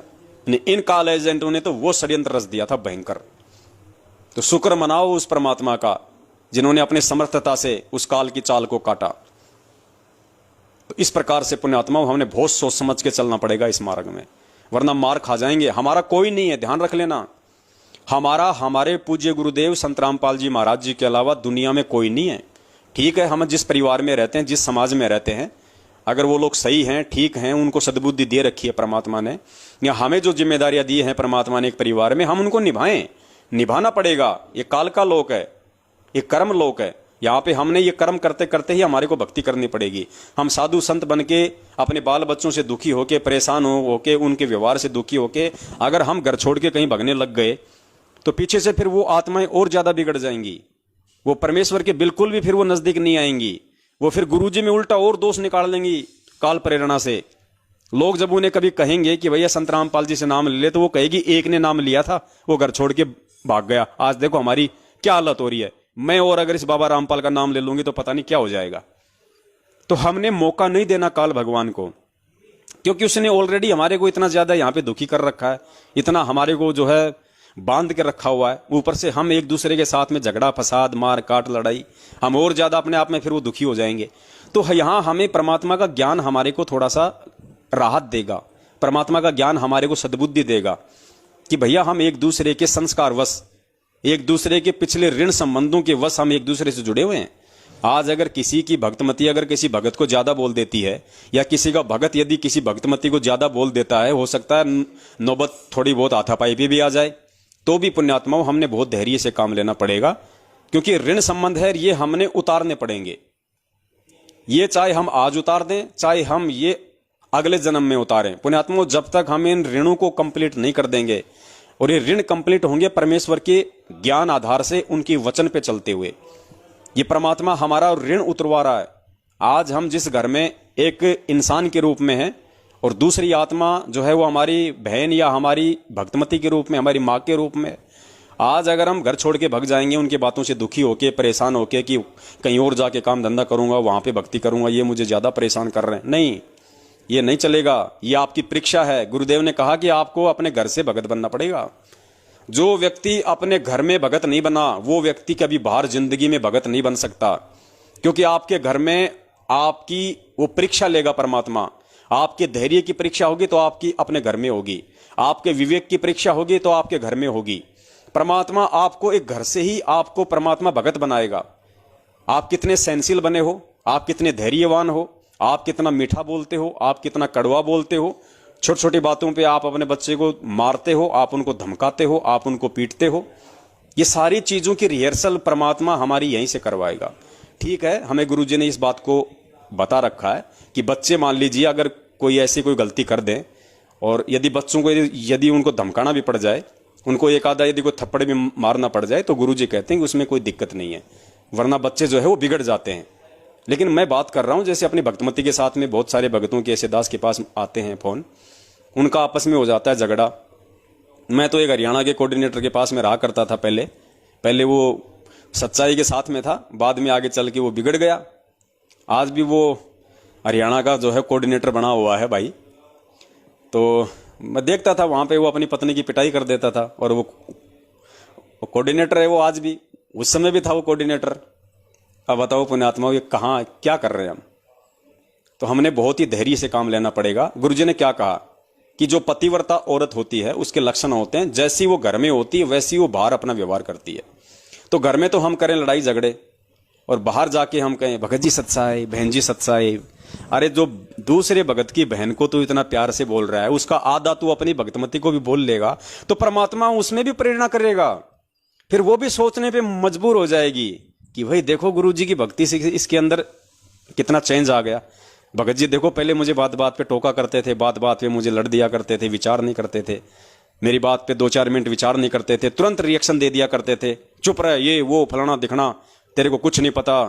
अब देखो भगत जी मुझे कुछ नहीं कहते कोई बात नहीं, थोड़ी देर बाद में कर लेंगे, कोई बात नहीं, तू करी वैसे कर लेते हैं। और फिर गुरुजी ने क्या बताया, उस समय तुरंत रिएक्शन मत दो उसको कि नहीं तू गलत है, तेरे को ज्ञान नहीं है, 2 कौड़ी का ये वो। गुरुजी कहते हैं तुरंत रिएक्शन मत दो उसको। 10, 15, 20 मिनट, 1-2 दिन जब तुम्हें लगे कि अब मौका ठीक है, तब उसको समझाओ कि देखो जी आपने उस दिन ये बात कही थी, तो मेरे हिसाब से अगर इसको ऐसे कर लेते तो ज्यादा ठीक रहता, बाकी आप बताओ। तो उस समय परमात्मा उसको भी प्रेरणा कर देगा, क्योंकि मालिक तो हम दोनों के साथ हैं, हम उनकी शरण में हैं। तो ऐसे पुण्यात्माओं गुरुजी ने बताया कि हमने अपने परिवार में सबसे पहले एक भगत बनना है। हम संगत में तो एक भगत बनने की नौटंकी करें और अपने घर में रखें 24 घंटे हम कलेश, तो गुरुजी कहते हैं तू भगत बनेगा नहीं 7 जन्म में। तो इस प्रकार हमने जिन घरों में, क्योंकि जो ये झगड़े होते हैं पुण्यात्माओं जानबूझ के कोई नहीं करना चाहता। गुरुजी ने सत्संग में बताया कि जानबूझ के नुकसान कोई नहीं चाहता, ये काल चाहता है कि हमेशा इनके जूत बजे रहें, हमेशा इनके झगड़े हों, इनके घर में राग द्वेष रहे, ताकि इनका ध्यान इन परेशानियों में, चिंताओं में, झगड़े में रहे, भक्ति की तरफ इनका ध्यान ना जाए। उसकी सिर्फ कोशिश ये है। तो ये उसकी सूक्ष्म चाल है, हमने इसको समझना पड़ेगा। जब भी ऐसी कोई नौबत हमारे परिवार में आती है तो गुरुदेव के सत्संगों को तुरंत आधार बनाओ कि ये काल भगवान की चाल है। अब जैसे दास है, मार्केट में जाता है, कहीं भी जाता है, पुण्यात्माओं है तो हम सब जीव, हम सब 2 कौड़ी के जीव हैं। कहीं मन में यदि ऐसा कोई दोष आ जाता है कहीं, तो पुण्यात्माओं तुरंत हमने ये सोचना चाहिए, दास तुरंत सोचता है कि पवन बेटा काल भगवान की सूक्ष्म चाल है, ध्यान रहे, सब अपने भाई बहन है, ये बड़ी बड़ी गाड़ियां, ये बड़ी बड़ी कोठियां, ये कुछ नहीं है, ये काल का जाल है, ये सूक्ष्म चाल है काल भगवान की। वो तेरा ध्यान आकर्षित करना चाहता है, तुझे मर्यादाओं से गिराना चाहता है। तो गुरुजी कहते हैं कि ये तत्व ज्ञान तुरंत तुम्हारे आंखों के आगे आ जाएगा और तुम गलतियां करने से बचोगे। ऐसा नहीं है कि जो आदमी पहले बहुत ज्यादा दारू पीता था, अब वो किसी दारू के ठेके के आगे से जाएगा तो उसकी तरफ वो देखेगा भी नहीं। हो सकता है वो देखेगा भी, हो सकता है उसको पहले की जो याद है वो भी आ जाए कि यार ऐसे पीते थे, ऐसे दोस्तों के साथ में पार्टी करते थे। तो गुरुजी ने कहा कि वो सोचने से नामखंड नहीं होता, सोचने से मर्यादा खंड नहीं होती, वो भाव अंदर आने से नामखंड नहीं होते। जो भाव तेरे अंदर आए हैं, जो सोच तेरे अंदर आई है वो कुक्रम करने की, वो काल भगवान ने पैदा की है। लेकिन उस सोच को, उस भाव को तू अपने जीवन में यथार्थता में आने मत दे, उनके ऊपर तू मतलब चलना मत। दारू का ठेका दिख गया, तूने देख लिया, ठीक है कोई दिक्कत नहीं, तुझे पहले की बातें याद आ गई, ठीक है, लेकिन पीनी नहीं, पीना नहीं, जाके खरीदना नहीं, तो इस प्रकार से पुण्यात्माओं हमने इस तत्व ज्ञान को आधार बनाना है, वरना ऐसे तो 24 घंटे हमारे नाम ही खंड होते रहेंगे, फिर हम भक्ति क्या करेंगे बताओ। तो इस प्रकार से गुरुजी ने बताया सबसे पहले हमारे को हमारे परिवार से ही भगत बनना पड़ेगा, वरना संगत में जाके हम भगत बनने का दिखावा करेंगे, कभी जिंदगी में हम सफल नहीं हो पाएंगे। दास में भी थोड़ी बहुत कुछ कमियां हैं, और दास भी आज आप सभी भगत भाई बहनों के बीच में इस लाइव साध संगति के माध्यम से और परमपिता परमेश्वर सतगुरु रामपाल जी महाराज जी को साक्षी मान के दास भी ये प्रतिज्ञा करता है कि दास में भी जो थोड़े बहुत जो कुछ अवगुण हैं, थोड़ी बहुत जो कुछ त्रुटियां हैं, दास भी आज के बाद में अपने परिवार में उनको जड़ से खत्म करने की कोशिश करेगा। मैं गुरुजी को दंडोत करूंगा, मैं गुरुजी से आशीर्वाद प्राप्त करूंगा, मैं परमेश्वर से इस बात की मैं प्रतिज्ञा करूंगा कि परमेश्वर मैं आपके दिखाए रास्ते पे चलूंगा, लेकिन परमात्मा उस रास्ते पे चलने की जो है मेरी औकात नहीं है जब तक आप अपना आशीर्वाद मेरे ऊपर नहीं बना के रखोगे। तो पुण्यात्माओं, मैं भी आज उस परमपिता परमेश्वर सतगुरु रामपाल जी महाराज जी से प्रतिज्ञा करता हूं, आप भी कीजिएगा। और हमारे अपने परिवारों में, क्योंकि परमेश्वर ने देखो कल क्या कहा था कि पुण्यात्माओं जिस घर में परमात्मा का नाम हो जाता है वहां वो घर परमात्मा एक मिनी आश्रम बना देता है, वो घर परमात्मा मिनी आश्रम बना देता है। और पुण्यात्मा फिर आश्रम में राग द्वेष झगड़े बात बात पे ऊपर जो है लड़ाई वगैरह ये फिर आश्रम में नहीं हो सकती। या तो हमने अभी तक अपने घर को आश्रम बनाया नहीं, या हमने उसको अभी तक आश्रम माना नहीं। तो अब हमने गलतियां नहीं करनी है, क्योंकि आने वाले समय में परमात्मा सतयुग लेके आएंगे। तो सतयुग पुण्यात्मा उसी समय तो आएगा जब हम उस सतयुग में जाने के लायक बनेंगे।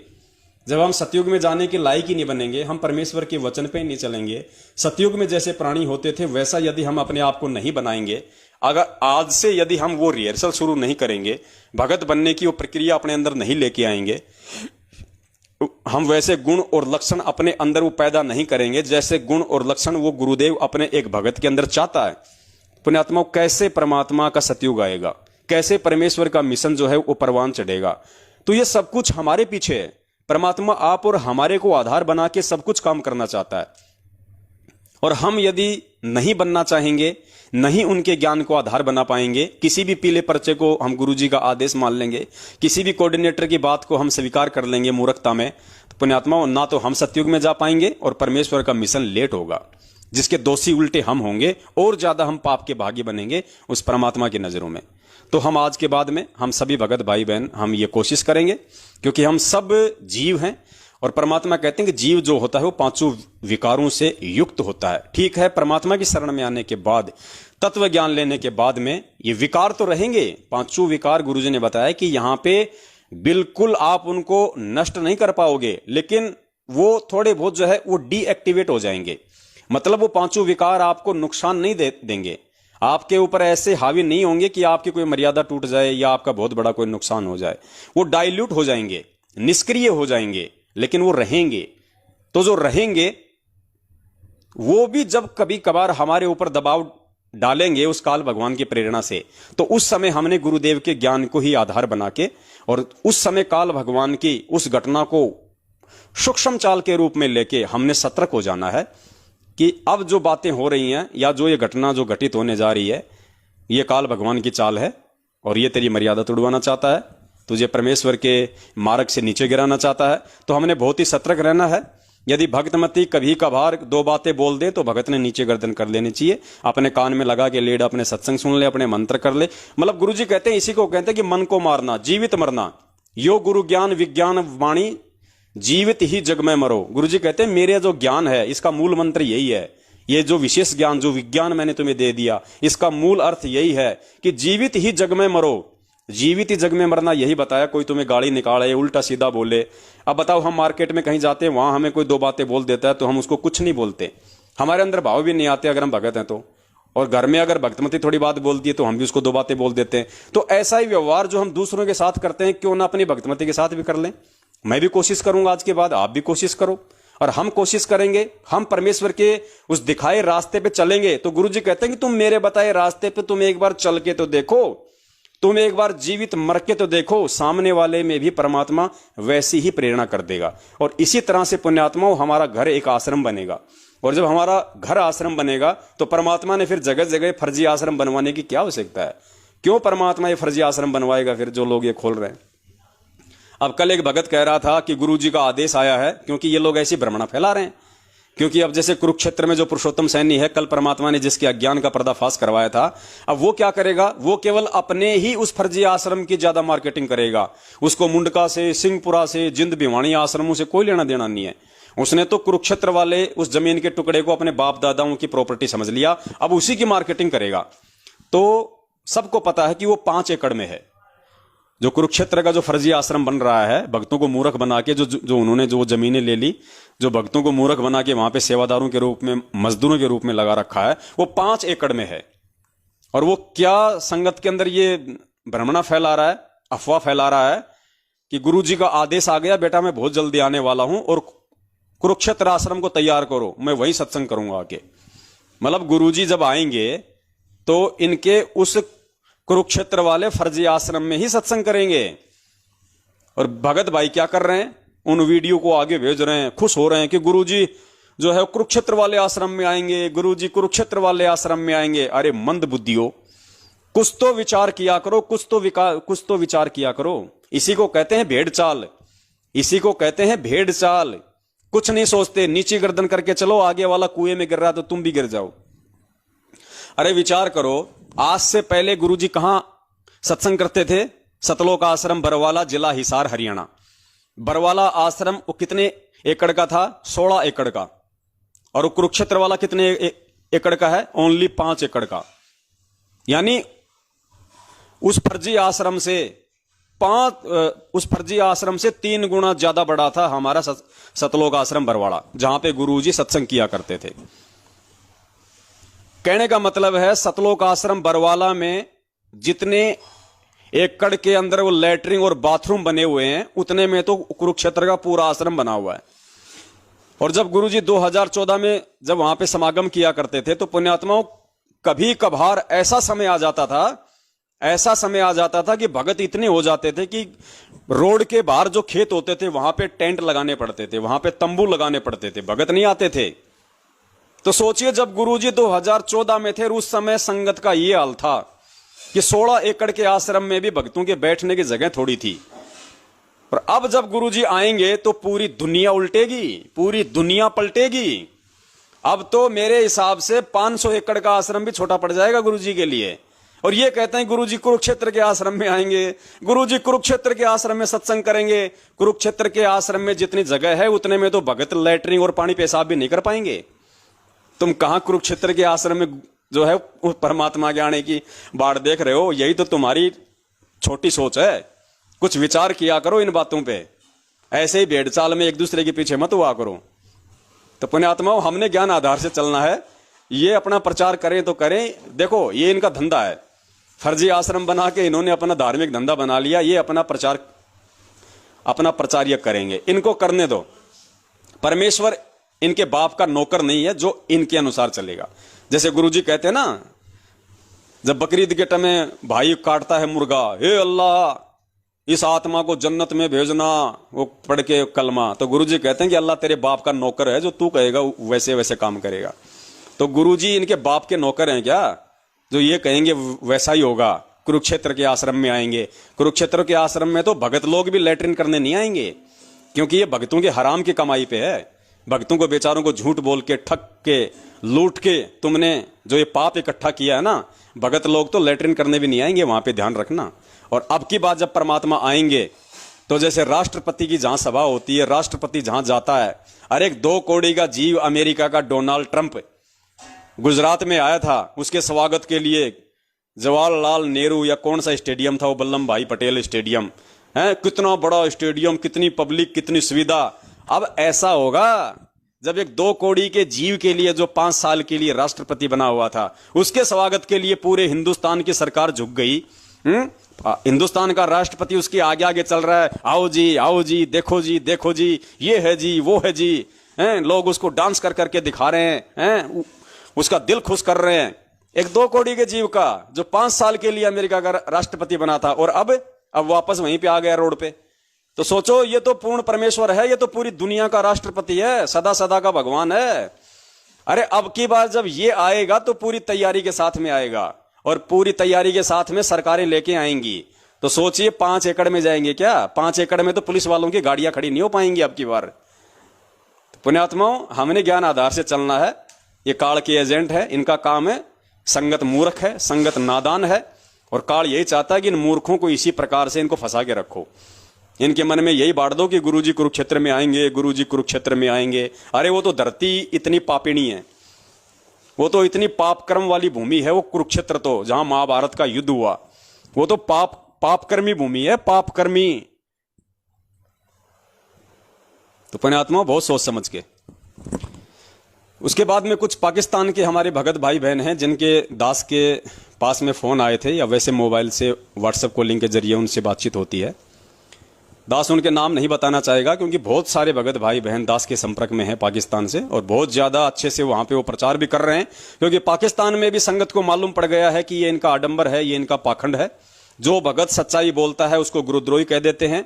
तो उन भक्तों ने बताया कि भगत जी पाकिस्तान में संगत को पूरी तरह से भ्रमित कर रखा है, और पाकिस्तान के लोग जितना यहां के आर्मी चीफ उस बाजवा से नहीं डरते जितना कि आपके नाम से डरते हैं, जितना कि पाकिस्तान के भगत आप पवन दास के नाम से डरते हैं, उतना तो पाकिस्तान के आर्मी चीफ जनरल बाजवा से भी नहीं डरते कि पवन दास का वीडियो नहीं देखना, नाम खंड हो जाएगा, नाम टूट जाएगा, तुम्हें किसी आश्रम पे नहीं आने दिया जाएगा, तुम्हें कोई सुविधा नहीं दी जाएगी, तुम्हारा नाम शुद्ध नहीं करवाया जाएगा। लेकिन उन्होंने कहा कि भगत जी हमने आपकी वीडियो देखे और हमें सच्चाई समझ में आ गई। हालांकि हम यहां पे ओपन नहीं हैं, लेकिन हम आपका हर लाइव प्रोग्राम देखते हैं, हम दूसरे भक्तों को भी भेजते हैं, और हम अपने स्तर पे सब लोगों को सच्चाई बताने का प्रयास कर रहे हैं। तो आज उन भक्तों ने कहा कि भगत जी थोड़ी सी शंका ये हो रही है, क्योंकि आपके खिलाफ इतनी ज्यादा मार्केटिंग हो रही है यहाँ पे पाकिस्तान में, गुरुजी के ज्ञान का प्रचार कम और आपके नाम का प्रचार ज्यादा किया जा रहा है। तो हमें शंका यह है कि भगत जी क्या वास्तव में आपको गुरुजी ने गुरुद्रोही कहा है? क्या वास्तव में आपको संत रामपाल जी महाराज जी ने अपने मुख कमल से आपको गुरुद्रोही कहा है? भगत जी आप हमारी इस शंका का समाधान कर दीजिए, उसके बाद हम बिल्कुल पीछे नहीं हटेंगे। तो देखो भगत जी, जिस प्रकार से आज आप लोगों ने मुजदास को फोन किया, मुजदास से आप लोगों ने ये सवाल किया व्हाट्सएप पे, तो कहीं ना कहीं भगत जी अभी हमारे अंदर थोड़ा सा ज्ञान की कमी है। हम परमेश्वर के सत्संगों को, उनके ज्ञान को उतना आधार नहीं बना पाए हैं। वरना इतने दिनों से आप हमारे लाइव साध संगत ये प्रोग्राम सुन रहे हैं, अभी भी आप जुड़े हुए हैं, अभी भी आप लाइव प्रोग्राम देख रहे हो। अब बताओ जो गुरुद्रोही होगा, अरे गुरुद्रोही को क्या पड़ी है? उसके सिर में कोई खुजली चल रही है क्या जो संत रामपाल जी के भक्तों को समझाएगा? हैं? उसको क्या पड़ी है भगत जी? ना उसको संत रामपाल जी से मतलब होगा, ना संत रामपाल जी की संगत से मतलब होगा। बाढ़ में जाए उनकी बेटी, बाढ़ में जाए उनका परिवार, और बाढ़ में जाए उनकी संगत। गुरुद्रोही को क्या लेना देना फिर उसे? जो गुरुद्रोही हो गया, जिन्होंने संत रामपाल जी का मार्ग छोड़ दिया, जिनको उनसे कोई लेना देना नहीं है, वो क्यों अपना माथा पचाएगा 3-3, 4-4 घंटे लाइव आके? क्यों लोगों को समझाएगा? क्यों संत रामपाल जी के जो है वो सत्संग सुनाएगा? क्यों संत रामपाल जी को इतनी इज्जत और तवज्जो देगा अगर वो गुरुद्रोही होगा? तो गुरुद्रोही तो सीधी मां बहन की गालियां निकालेगा, संगत वालों को निकालेगा। वो होता है गुरुद्रोही तो जो मैनेजमेंट वाले काम कर रहे हैं, सारे उल्टे काम करते हैं। राजनीति करता है मैनेजमेंट, गालियां निकालती है गुरुजी को दुनिया कि ये देखो रामपाल पाखंडी और इसके चेले अपने आप में बहुत बड़ा संत बनता है कि मैं कबीर का अवतार हूं, और यहां पे देखो ये पक्षपात करता है, कभी बीजेपी को वोट देता है, कभी कांग्रेस को वोट डलवाता है, कभी हरियाणा की जेजेपी पार्टी को वोट डलवाता है। गुरुजी को गालियां तो हरियाणा की दूसरी जातियां निकालती हैं कि ये देखो पाखंडी रामपाल और उनके चेले, यही काम है बस इनका। खाली ये तो कागजों में है संत, बाकी इनका कोई लेना देना नहीं इनका साधुता से। जाटों के आरक्षण में जाके खड़े हो गए। अरे हम ब्राह्मण, हम ठाकर, हम बनिए, हमारे से क्या दुश्मनी है बाबा रामपाल की जो जाटों को आरक्षण दिलवाने के लिए वहां पे उनके साथ में हो गया? ये तो पक्षपात करता है, राजनीति करता है। एक तरफ तो कहता है कि जीव हमारी जाति है और मानव धर्म हमारा, हिंदू मुस्लिम सिख ईसाई धर्म नहीं कोई न्यारा है, और यहां पे ये भेदभाव कर रहा है। जाटों के साथ में खड़ा हो गया, जाटों के साथ में अपने भक्तों को खड़ा कर दिया उनको आरक्षण दिलवाने के लिए। खुद कहता है कि मैं सतलोक लेके जाऊंगा, यहां पे आरक्षण के लिए मर रहे हैं।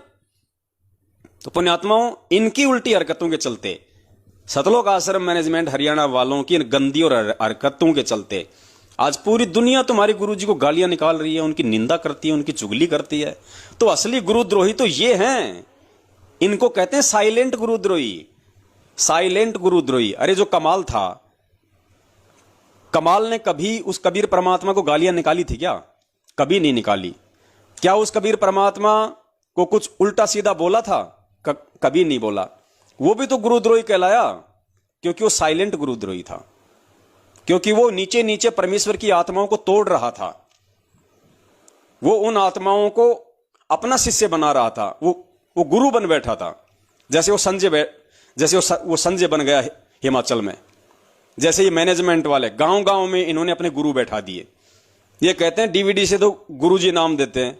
अरे डीवीडी से अगर गुरुजी नाम देते हैं तो डीवीडी को, उस सीडी को वहीं रखे रहने दो जहां रखी है। तुम उसको लैपटॉप में मत डालो, उस सीडी को तुम उसमें मत डालो वीसीआर में। उस सीडी को निकाल के टेबल पर रख दो ऐसे की ऐसे, देखते हैं देखिए वो सीडी अपने आप नाम देगी क्या? जब वो सीडी अपने आप नाम देने लग जाए, वो जो गोल गोल जो होती है वो कैसेट, उसको तुम टेबल पे रख दो निकाल के और सामने बैठा दो नाम देने वाले को। संत रामपाल जी नाम देंगे तो उस समय देंगे, और उस समय माना जाएगा जब वो डीवीडी अपने आप उठ के कैसेट में लग जाए और गुरुजी सामने मंत्र देने लग जाए। उस सीडी का कान तो तुम दबाते हो, उस सीडी के बटन तो तुम दबा रहे हो। तुम जब तक बटन नहीं दबाओगे, तुम जब तक यस नहीं करोगे, संत रामपाल जी महाराज जी कहां से बोल देंगे उसमें, टीवी में, लैपटॉप में? तो काम तो सारा तुम कर रहे हो, कान तो तुम मरोड़ रहे हो। वो अपने आप देने लग जाए नाम, जब माने कि हाँ संत रामपाल जी महाराज दे रहे, फिर तो हम भी लाएंगे भक्तों को भाई नाम दिलाने। गुरु जी नाम दे रहे हैं, तो ये घर घर में बैठ गए कमाल।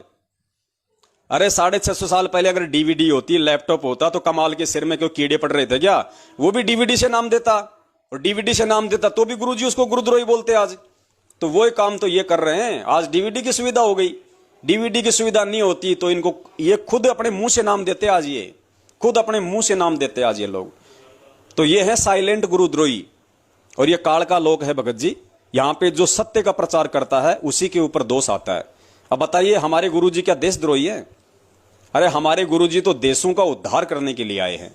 देशों से ऊंच नीच, अमीरी गरीबी, राग द्वेष, लड़ाई झगड़े, मारपीट, चोरी जारी, काला बाजारी, लूटखोरी, भ्रष्टाचारी, बेईमानी, इन सबको खत्म करने आए हैं।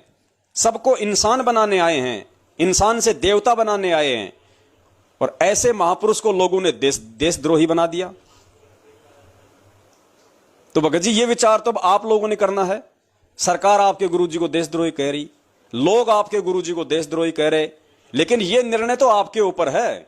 अब आप इस चीज का कैसे निर्णय करोगे कि आपके गुरुजी देशद्रोही है या नहीं है? ये आप निर्णय करोगे गुरुजी के सत्संगों से, और कोई तरीका नहीं है, वरना आपको कोई भी आपको भ्रमित कर देगा। अभी आपने मान लिया कि हाँ जी मेरे गुरुजी सही है, कल को किसी हरियाणा के आदमी से आपकी बातचीत होगी, वो कह देगा अरे यार तू किसके संपर्क में आ गया यार, किसके संपर्क में आ गया?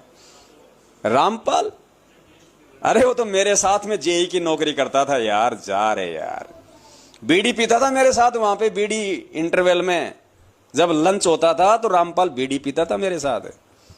अरे यार रातों को हम दोनों खेत में साथ साथ पानी देते थे, गेहूं में, हमारा खेत और उसका खेत बराबर में तो है। अरे यार अब इतनी बात कही, हम तो जीव है। अरे यार ये गुरुजी के गांव का यार झूठ क्यों बोलेगा यार, गुरुजी के साथ में नौकरी करता था, इसको क्या मतलब झूठ बोलने का? फिर हमारे मन में शंका हो जाएगी यार गुरुजी सही हैं या गलत हैं। फिर कोई सत्सेवक संपर्क में आ गया, फिर आपको वो प्रमाण दिखाएगा, सारी बातें दिखाएगा, फिर आपके अंदर आएगी हिम्मत, हाँ यार मेरे गुरुजी सही है, वो आदमी झूठ बोल रहा है, मेरे गुरुजी सही है। तो गुरुजी कहते हैं कि बेटा ये ज्ञान आधार नहीं है, ये तो पैंदे की तरह गोल गोल गोल गोल घूमते रहो, कोई उधर से ठोकर मारे तो इधर आ जाओ, इधर से ठोकर मारे तो उधर चले जाओ। गुरुजी ने बताया बेटा ये ज्ञान नहीं है। गुरुजी ने हमें गीता जी अध्याय नंबर 2 श्लोक नंबर 53 का एग्जाम्पल दिया। क्यों दिए गुरुजी ने सत्संग एग्जाम्पल, क्यों समझाए गुरुजी ने? रातों को 2-2 बजे जाग के गुरुजी अपनी नींद खराब करके हमें सत्संग सुनाते थे। कौन से दिन के लिए? आज के लिए। परमेश्वर अंतर्यामी थे, उनको पता था कि काल ऐसी परिस्थितियां पैदा करेगा, और उन परिस्थितियों में ही मैं अपने बच्चों के ज्ञान को निखारूंगा। मैं मेरे बच्चों के ज्ञान की परीक्षा लूंगा कि मेरे बच्चे मुझे कितना पहचान पाए, मुझे कितना समझ पाए, मेरे ज्ञान पे वो कितने दृढ़ हैं।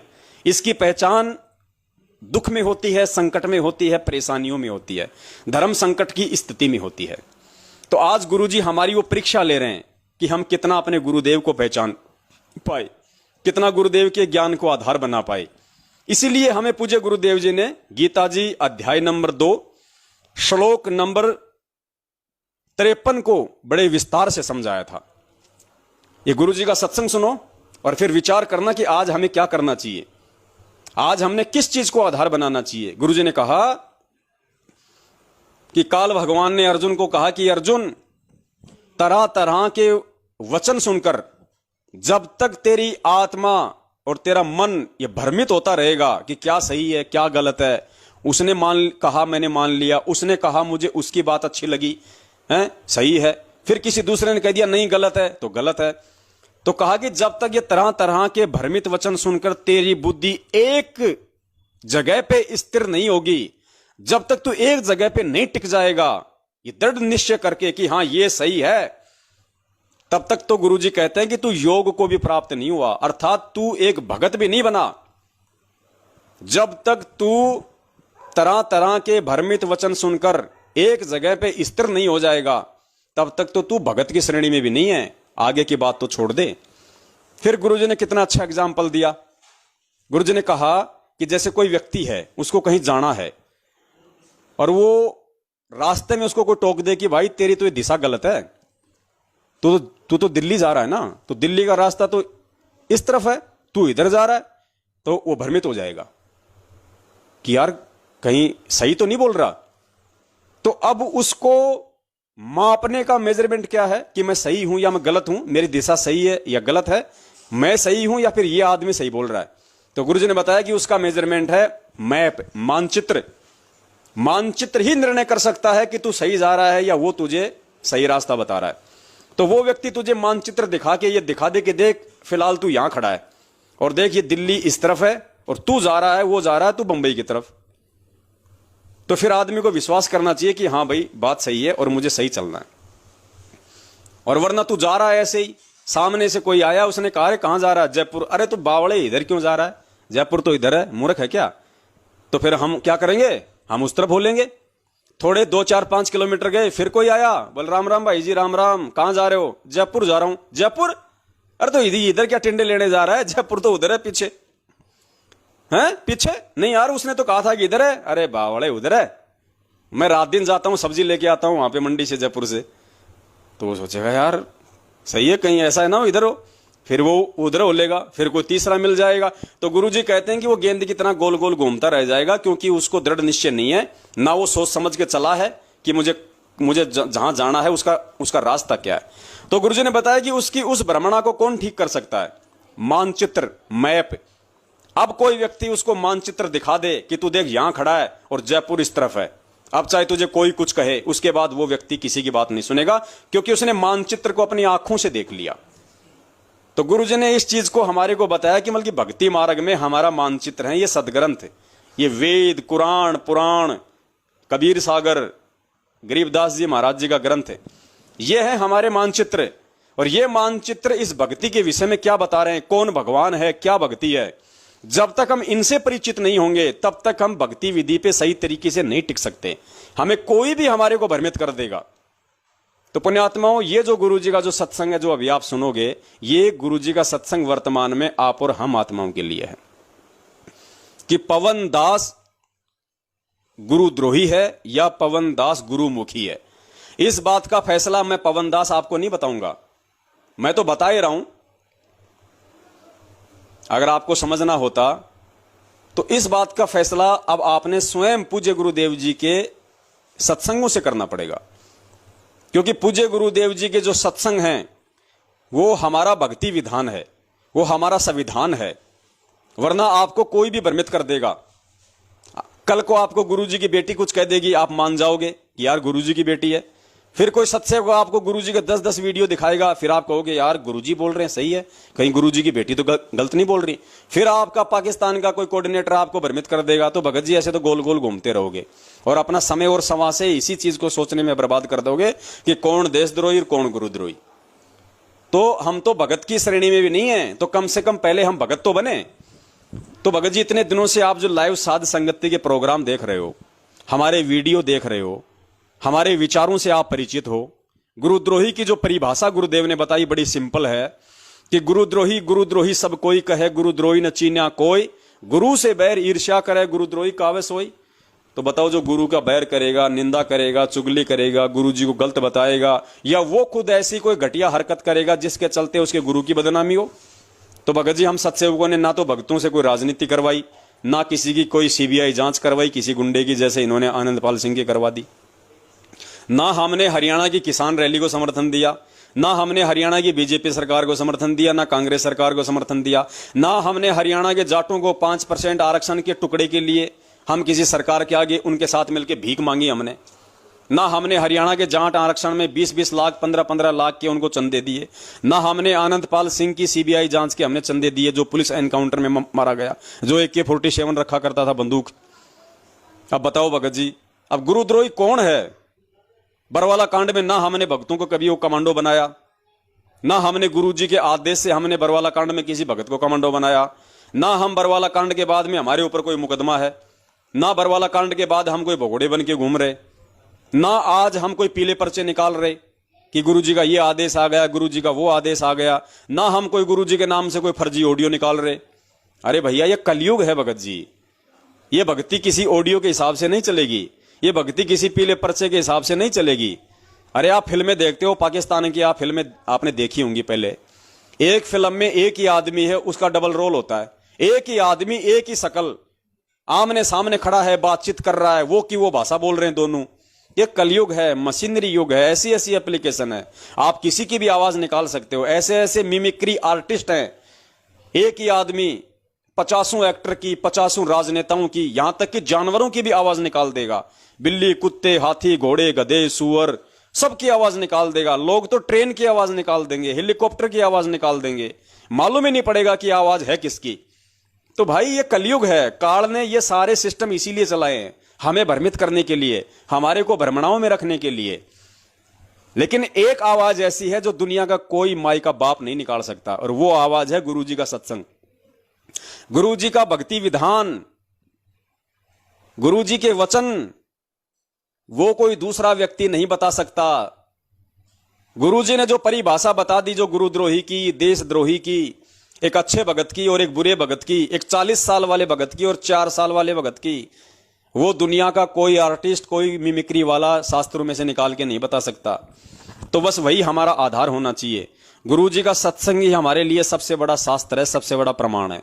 उसके अलावा हमने किसी भी जीव की बात पे यकीन नहीं करना चाहिए। कोई यदि मेरे जैसा 2 कौड़ी का जीव यदि कोई बातें किसी को बोल रहा है, बता रहा है, तो भैया अगर आप गुरुजी की मर्यादा में हो, गुरुजी के आपने यदि सारे सत्संग सुने हुए हैं, आपने यदि ज्ञान को आधार बना रखा है, तो आप तुरंत कैच कर लोगे कि ये भाई कौन सी बात सही बोल रहा है, कौन सी बात ये गलत बोल रहा है। और जो सही होगा उसको ग्रहण कर लो, जो गलत है उसको छोड़ दो। मालिक की वाणी भी है ना, साधु ऐसा चाहिए जैसे सीप सुहाए, सार सार को राख ले, छाड़ दे या सार, ऐसी कुछ वाणी है मालिक की। अरे कुछ भी आ रहा है, अरे जो सार है, जो हमारे मतलब का है, जो गुरुजी के ज्ञान आधार से है, उसको स्वीकार कर लो, बाकी छोड़ दो। लड़ाई झगड़ा करने की क्या आवश्यकता है? बस हो गया। मैं चाहे गुरुद्रोही हूं, चाहे मैं गुरुमुखी हूं, आपको इससे कोई फर्क नहीं पड़ना चाहिए। ये गुरुद्रोही क्या बात बोल रहा है, अगर वो बात आपके जीवन में काम आ सकती हैं, और वो बातें यदि गुरुजी के विधान के अनुसार हैं, गुरुजी के भक्ति के अनुसार हैं, तो उनको स्वीकार कर लो भाई। अरे कोई अच्छी बात अगर कोई शराबी बता रहा है, अगर कोई मांसाहारी बता रहा है, अगर कोई अच्छी बात यदि कोई वो कसाई बता रहा है, तो उसका भी समर्थन करना चाहिए, उसका भी यश करना चाहिए कि हाँ बिल्कुल सही बात बोल रहा है। ऐसा नहीं कि ये तो कसाई है। अच्छाई और बुराई भगत जी सबके अंदर है, तो हमने उस चीज को ग्रहण करना है जो गुरुदेव ने बताया। जैसे हंस होता है, सारस, सारस नाम का एक पक्षी होता है, उसको एक गॉड गिफ्टेड एक उसको एक है कुछ ऐसी पावर। गुरुजी कहते हैं कि उसको एक पात्र के अंदर 1 किलो दूध और 1 किलो जल, पानी, दोनों को मिक्स कर दो, 1 किलो दूध और 1 किलो पानी को। तो गुरुजी ने बताया कि वो ऐसा पक्षी है, उसको परमात्मा ने ऐसी वो दी है उसको टेक्निक, वो पानी पानी छोड़ देगा 1 किलो और दूध दूध 1 किलो पूरा पी जाएगा। तो वो संज्ञा परमात्मा ने आप और हमारे को दी है, हंस की संज्ञा, कि कहे कबीर पुकार के दो ही बात। मालिक की वाणी है कि कहे कबीर सोए जन मेरा, कि मेरा वो ही भगत है जो नीर खीर का करे निवेरा, जो सच और झूठ, सार और असार, नकली और असली, इन दोनों के अंदर पहचान कर लेगा और फर्क महसूस कर लेगा। और जो सही है, जो असली है, उसको अपना लेगा, जो नकली उसको छोड़ देगा। अरे आप जी मार्केट में जाते हो, कोई समोसे कचौरी खाते होंगे कभी, और उसमें यदि कोई अगर वो तिनका वगैरह आ जाए तो क्या तिनके को भी खा जाओगे? उस तिनके को निकाल के साइड में डाल देते हो ना। लेकिन ये थोड़ी कि उस तिनके को तुम गालियां निकालने लग जाओगे, उस तिनके को तुम निकाल के चप्पल वहीं पे पीटने लग जाओगे। अरे जो हमारे काम का नहीं है, जो खाने का नहीं है, उसको निकाल के फेंक दो। लेकिन जो खाने का है, उसके अंदर जो मटर है, जो आलू का जो उसके अंदर मसाला है, सूप है, वो तो खाओ, बाकी निकाल के फेंक दो कचरा।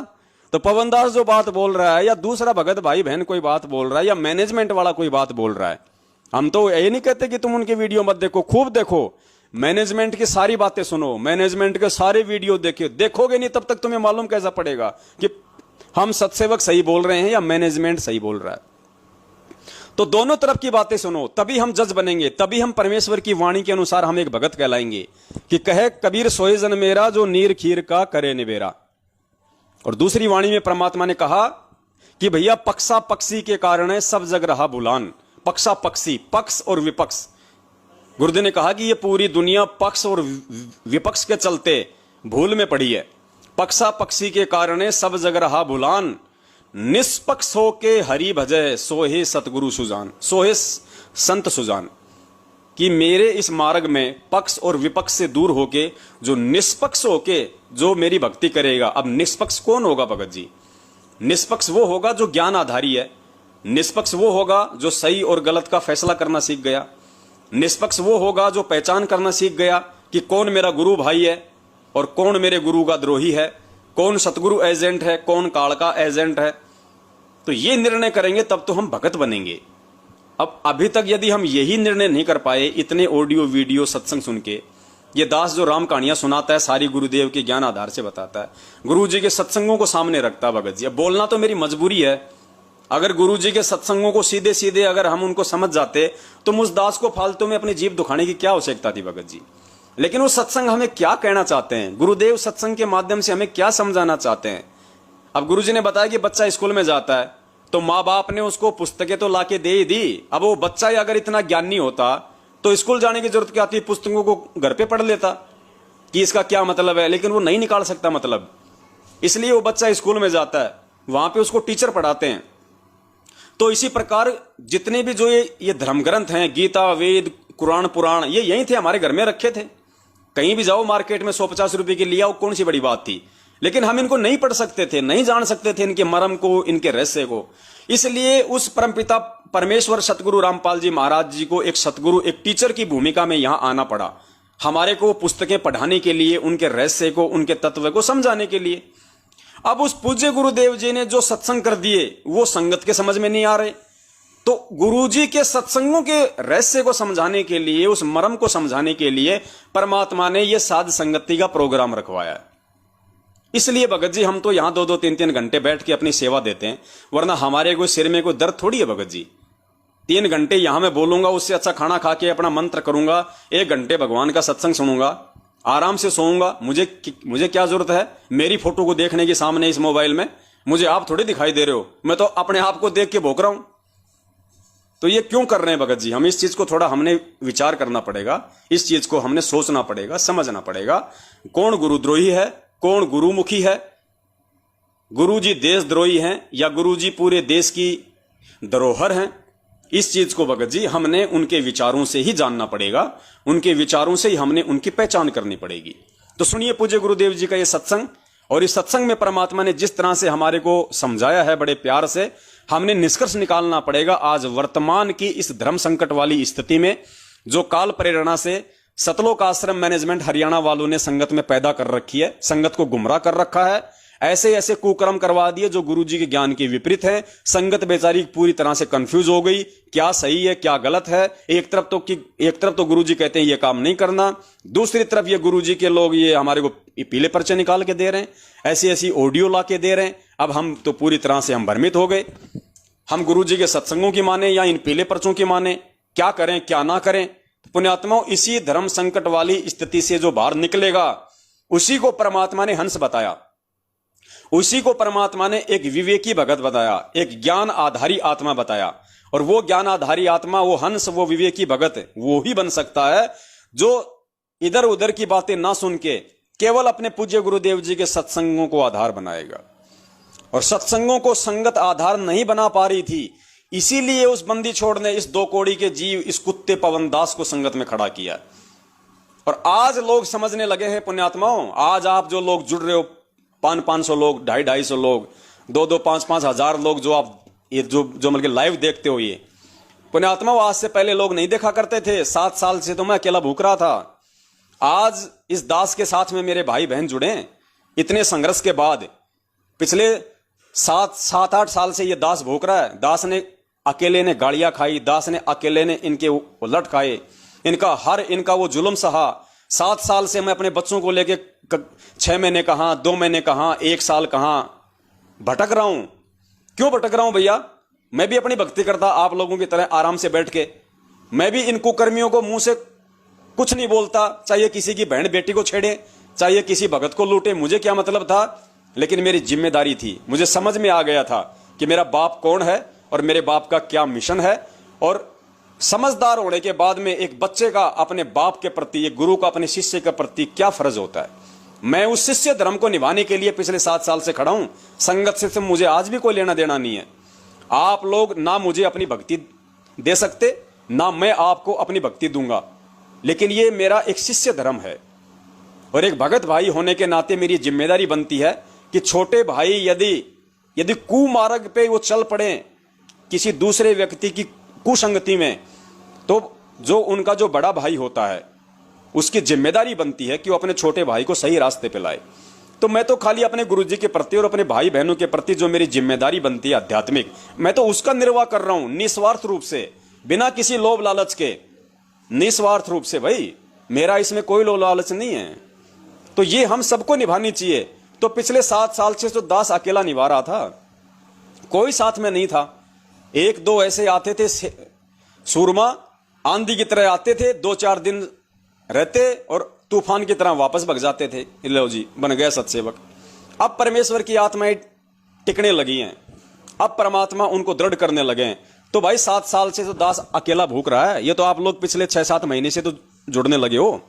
6-7 महीने पहले आप लोग कहां थे, साल भर पहले आप लोग कहां थे, आप देख लो। अब आपको तो इतने सबूत दिखाए, इतने गुरुजी के आप जियों को ये सत्संग सुनाए हैं, इतने सारे सबूत इन मैनेजमेंट वालों के खिलाफ, इतने सारे आपको ढेरों प्रमाण आपको दिखाए, तब जाके आप लोगों के ये दिल में समाइए कि वास्तव में ये मैनेजमेंट वालों ने ही बरवाला कांड करवाया है और अपने धार्मिक धंधे के विस्तार के लिए और गुरुजी के आदेश की आड़ में इस पवन दास को जबरन इन्होंने गुरुद्रोही घोषित कर दिया है और संगत को ये लोग गुमराह कर रहे हैं। इतने प्रमाण और सबूत देखने के बाद मैंने इनसे जो बातचीत की, ऑडियो वीडियो इनके बनाए, मैंने गुरुजी के जो परमेश्वर ने दास से जो सत्संग निकलवाए बीच बीच से, उस आधार से आज आपको समझ में आने लगी है। तो सोचो पुण्यात्माओं, पिछले 7 साल पहले कोई माइका लाल ये जानता भी नहीं था कि मैनेजमेंट सही है या गलत है। किसी को इन पे कोई शंका नहीं थी, कोई इनके खिलाफ बोलने की हिम्मत नहीं कर पा रहा था। उस समय से परमात्मा इस दास को इन गुंडों के सामने खड़ा कर रखा है और पिछले 6 साल से वो परमात्मा इस दास से अकेले से ही संघर्ष करवा रहा था। तो अब आप लोगों को समझना चाहिए, अगर मैं गुरुद्रोही हूं तो मुझे सिर में दर्द करने की क्या आवश्यकता थी। मेरे कहने का मतलब यह है, मैं अपने आप को कोई शाबाशी नहीं दे रहा, मैं कोई श्रेय नहीं ले रहा और शाबाशी देके और इस गंदे लोक में झूठा श्रेय लेके अगले जन्म में मुझे सूअर की योनि प्राप्त नहीं करनी, क्योंकि जो श्रेय लेता है वो सूअर बनता अगले जन्म में, और जो अपनी गाथा गुवाता है वो गधा बनता है। तो इसलिए दास बता रहा है कि पुण्यात्माओं, अब आप लोगों को ये बातें समझ में आ जानी चाहिए कि परमात्मा का पंजा किसके सिर पे है। परमात्मा वास्तव में ज्ञान आधार से किस भगत के साथ में है। अरे जिस प्रकार इन्होंने अपने धार्मिक धंधे और स्वार्थ के लिए मुझे गुरुद्रोही बना दिया, वैसे ही इन लोगों ने अपने धार्मिक धंधे और स्वार्थ के लिए बरवाला कांड करके पूज्य गुरुदेव जी को देशद्रोही बनवा दिया। अब दुनिया उन्हें एक संत नहीं मान रही, दुनिया उन्हें देशद्रोही समझ रही है। ठीक इसी प्रकार संगत मुझे भगत नहीं मान रही, मुझे गुरुद्रोही मान रही है। और मानने वाले तो संत रामपाल जी महाराज जी को अपना भगवान मानते हैं और मानने वाले तो इस पवन दास को अपना भाई मानते हैं और मानते रहेंगे। लेकिन जिम्मेदारी यह है कि बाकी से ज्यादा लोगों तक हम ये संदेश पहुंचाएं। कि भैया सही क्या है और गलत क्या है और हमें किस राह पे चलना है। इसलिए तो सुनिए पूज्य गुरुदेव जी का सत्संग। आज हमारा मुद्दा तो है उस मंजू को लेके, और ये भूमिका परमात्मा ने 2 घंटे की और ही मैटर पे बनवा दी। 22:25 हो गई, 2 घंटे होने को आ गए, अभी तो हमारा लाइव स्टार्ट भी नहीं हुआ। तो पुण्यात्माओं, क्या करें, आज हम उस मंजू वाले मुद्दे पे चलें या फिर और थोड़ा देर ऐसे ही परमेश्वर की ज्ञान आधार से चर्चा करते हुए आज के लाइव को हम एंड कर दें और कल या परसों फिर हम दोबारा से इस मंजू को लेके आए। थोड़ी सी एक बार दास को आप जी प्रतिक्रिया दे दिए, क्योंकि अगर मंजू का मैटर छेड़ूंगा तो कम से कम 2 घंटे और लगेंगे। तो आप लोगों की क्या प्रतिक्रिया है एक बार बता दीजिए, क्योंकि 2 घंटे तो हो गए हैं। आधा पौन घंटे परमेश्वर के ज्ञान से और हम चर्चा कर लें, जैसे आप जी बताएं वैसा दास करेगा। दास आपके कमेंट्स का इंतजार कर रहा भाई। तब तक आप जी ये सुन लीजिए परमात्मा का ज्ञान आधार से ये सत्संग, और पाकिस्तान वाले जितने भी जो भगत भाई बहन दास से लाइव हैं आज वर्तमान में, अभी जो वो देख रहे हैं, वो सभी गौर करें और परमेश्वर के इस गीता जी अध्याय नंबर 2 श्लोक नंबर 53 वाले सत्संग को आधार बना के और अपना डिसीजन आप जी स्वयं लो भगत जी। किसी के कहने से मत मानो, किसी के बताने से मत मानो। गुरुदेव ने हमें क्या परिभाषा बताई है, गुरुदेव ने हमने किस प्रकार से भक्ति मार्ग पे एक मत होके दृढ़ होके चलने के लिए शिक्षा दी है, उस आधार से आप जी अपना निर्णय स्वयं करो। मैं क्या कहूंगा भगत जी, मैं तो कभी अपने आप को गुरुद्रोही आपको बताऊंगा ही नहीं। मैं तो अपने आप को आपको सही बताऊंगा। तो मेरे बताने से ना मैं सही हो जाऊंगा, ना मेरे बताने से मैं गलत हो जाऊंगा। ये निर्णय आपका अपना है, और जब तक आप किसी चीज के निर्णय पर नहीं पहुंचोगे भगत जी, आप स्वयं विवेकी नहीं बनोगे, आप उस परमेश्वर को पसंद नहीं आओगे। और भगत जी 7 साल हो गई, गुरुजी कहते हैं कि पढ़े लिखे को फारसी क्या, हाथ कंगन को आरसी क्या। अब भगत जी समय नहीं गंवाना चाहिए, आप लोगों ने भी इस पवन दास का सहयोग करना चाहिए। अरे गुरुद्रोही बना देंगे तो कौन सा भगत जी आपको अंडमान निकोबार की जेल में ठोक देंगे। बनाने को तो गुरुजी को भी देशद्रोही बना रखा, तो क्या हो गया, उनका क्या बिगड़ गया, क्या बिगड़ जाएगा। गुरुजी कहते जय कंचन बिष्टा पड़े घटे न ताको मोल, भक्ति बीज बिन से नहीं आय पड़े सो झोल। भक्ति बीज बिन से नहीं आय पड़े सो झोल। भक्ति बीज यानी जो अच्छी आत्मा होगी, जो भक्ति युक्त आत्मा होगी, परमात्मा कहते हैं भक्ति बीज विन से नहीं, उसका कुछ नहीं बिगड़ेगा। आय पड़े सो झोल, चाहे 100 प्रकार के दुख संकट तकलीफ उसके ऊपर आ जाएं, जो भक्ति बीज होगा वो टस से मस नहीं होगा। तो परमेश्वर कहते हैं भक्ति बीज बिन से नहीं आय पड़े सो झोल। और जय कंचन बिष्टा पड़े, कंचन यानी सोना, बिष्टा यानी लेट्रिन। अगर सोने का टुकड़ा अगर किसी लेट्रिन में गिर जाए तो परमात्मा कहते हैं घटे न ताको मोल। अगर लेट्रिन में अगर गंदगी में सोना गिर जाए तो उसका मोल कम नहीं होता, उसको धो मांज के वापस उसको मार्केट में बेच दिया जाता है। तो इसी प्रकार हमारे पूज्य गुरुदेव जी तो सोना है, वो तो कंचन है भाई। उनको चाहे लोग अपनी मनमुखी सोच से चाहे कितना ही वो गंदगी में डाल दें, लेकिन हमें पता है कि सोने की कीमत क्या है। सोना कभी गंदा नहीं होता, उसको वहां से उठा के धो मांज के अपने घर पे रख देंगे। तो हमारे गुरुदेव तो सोना है, कंचन है, 24 कैरेट है, पूरे हमारे दिलो दिमाग में विराजमान है। तो इसी प्रकार भाई और बहनों, आपने इस दास के विषय में अपने जो विचार हैं उनको आपने ठीक करना पड़ेगा। जब आप परमेश्वर के ज्ञान आधार से इतना सा भी निर्णय नहीं कर पाओगे कि क्या सही और क्या गलत है, और वो भी इतने सबूत देने के बाद, तो पुण्यात्माओं हम सतलोक जाने की इच्छा ना करें, हम जिंदगी में नहीं जा पाएंगे। फिर जब तुम यहीं पे किसी चीज का निर्णय नहीं कर पा रहे और निर्णय करके सही गलत में से सही का साथ देने की हिम्मत नहीं कर रहे, तो वहां तो 12 करोड़ यम के दूत आएंगे भाले ले लेके, हर प्रकार से भ्रमित करेंगे। उनसे कैसे सामना करोगे। तो सुनिए पूज्य गुरुदेव जी का यह सत्संग।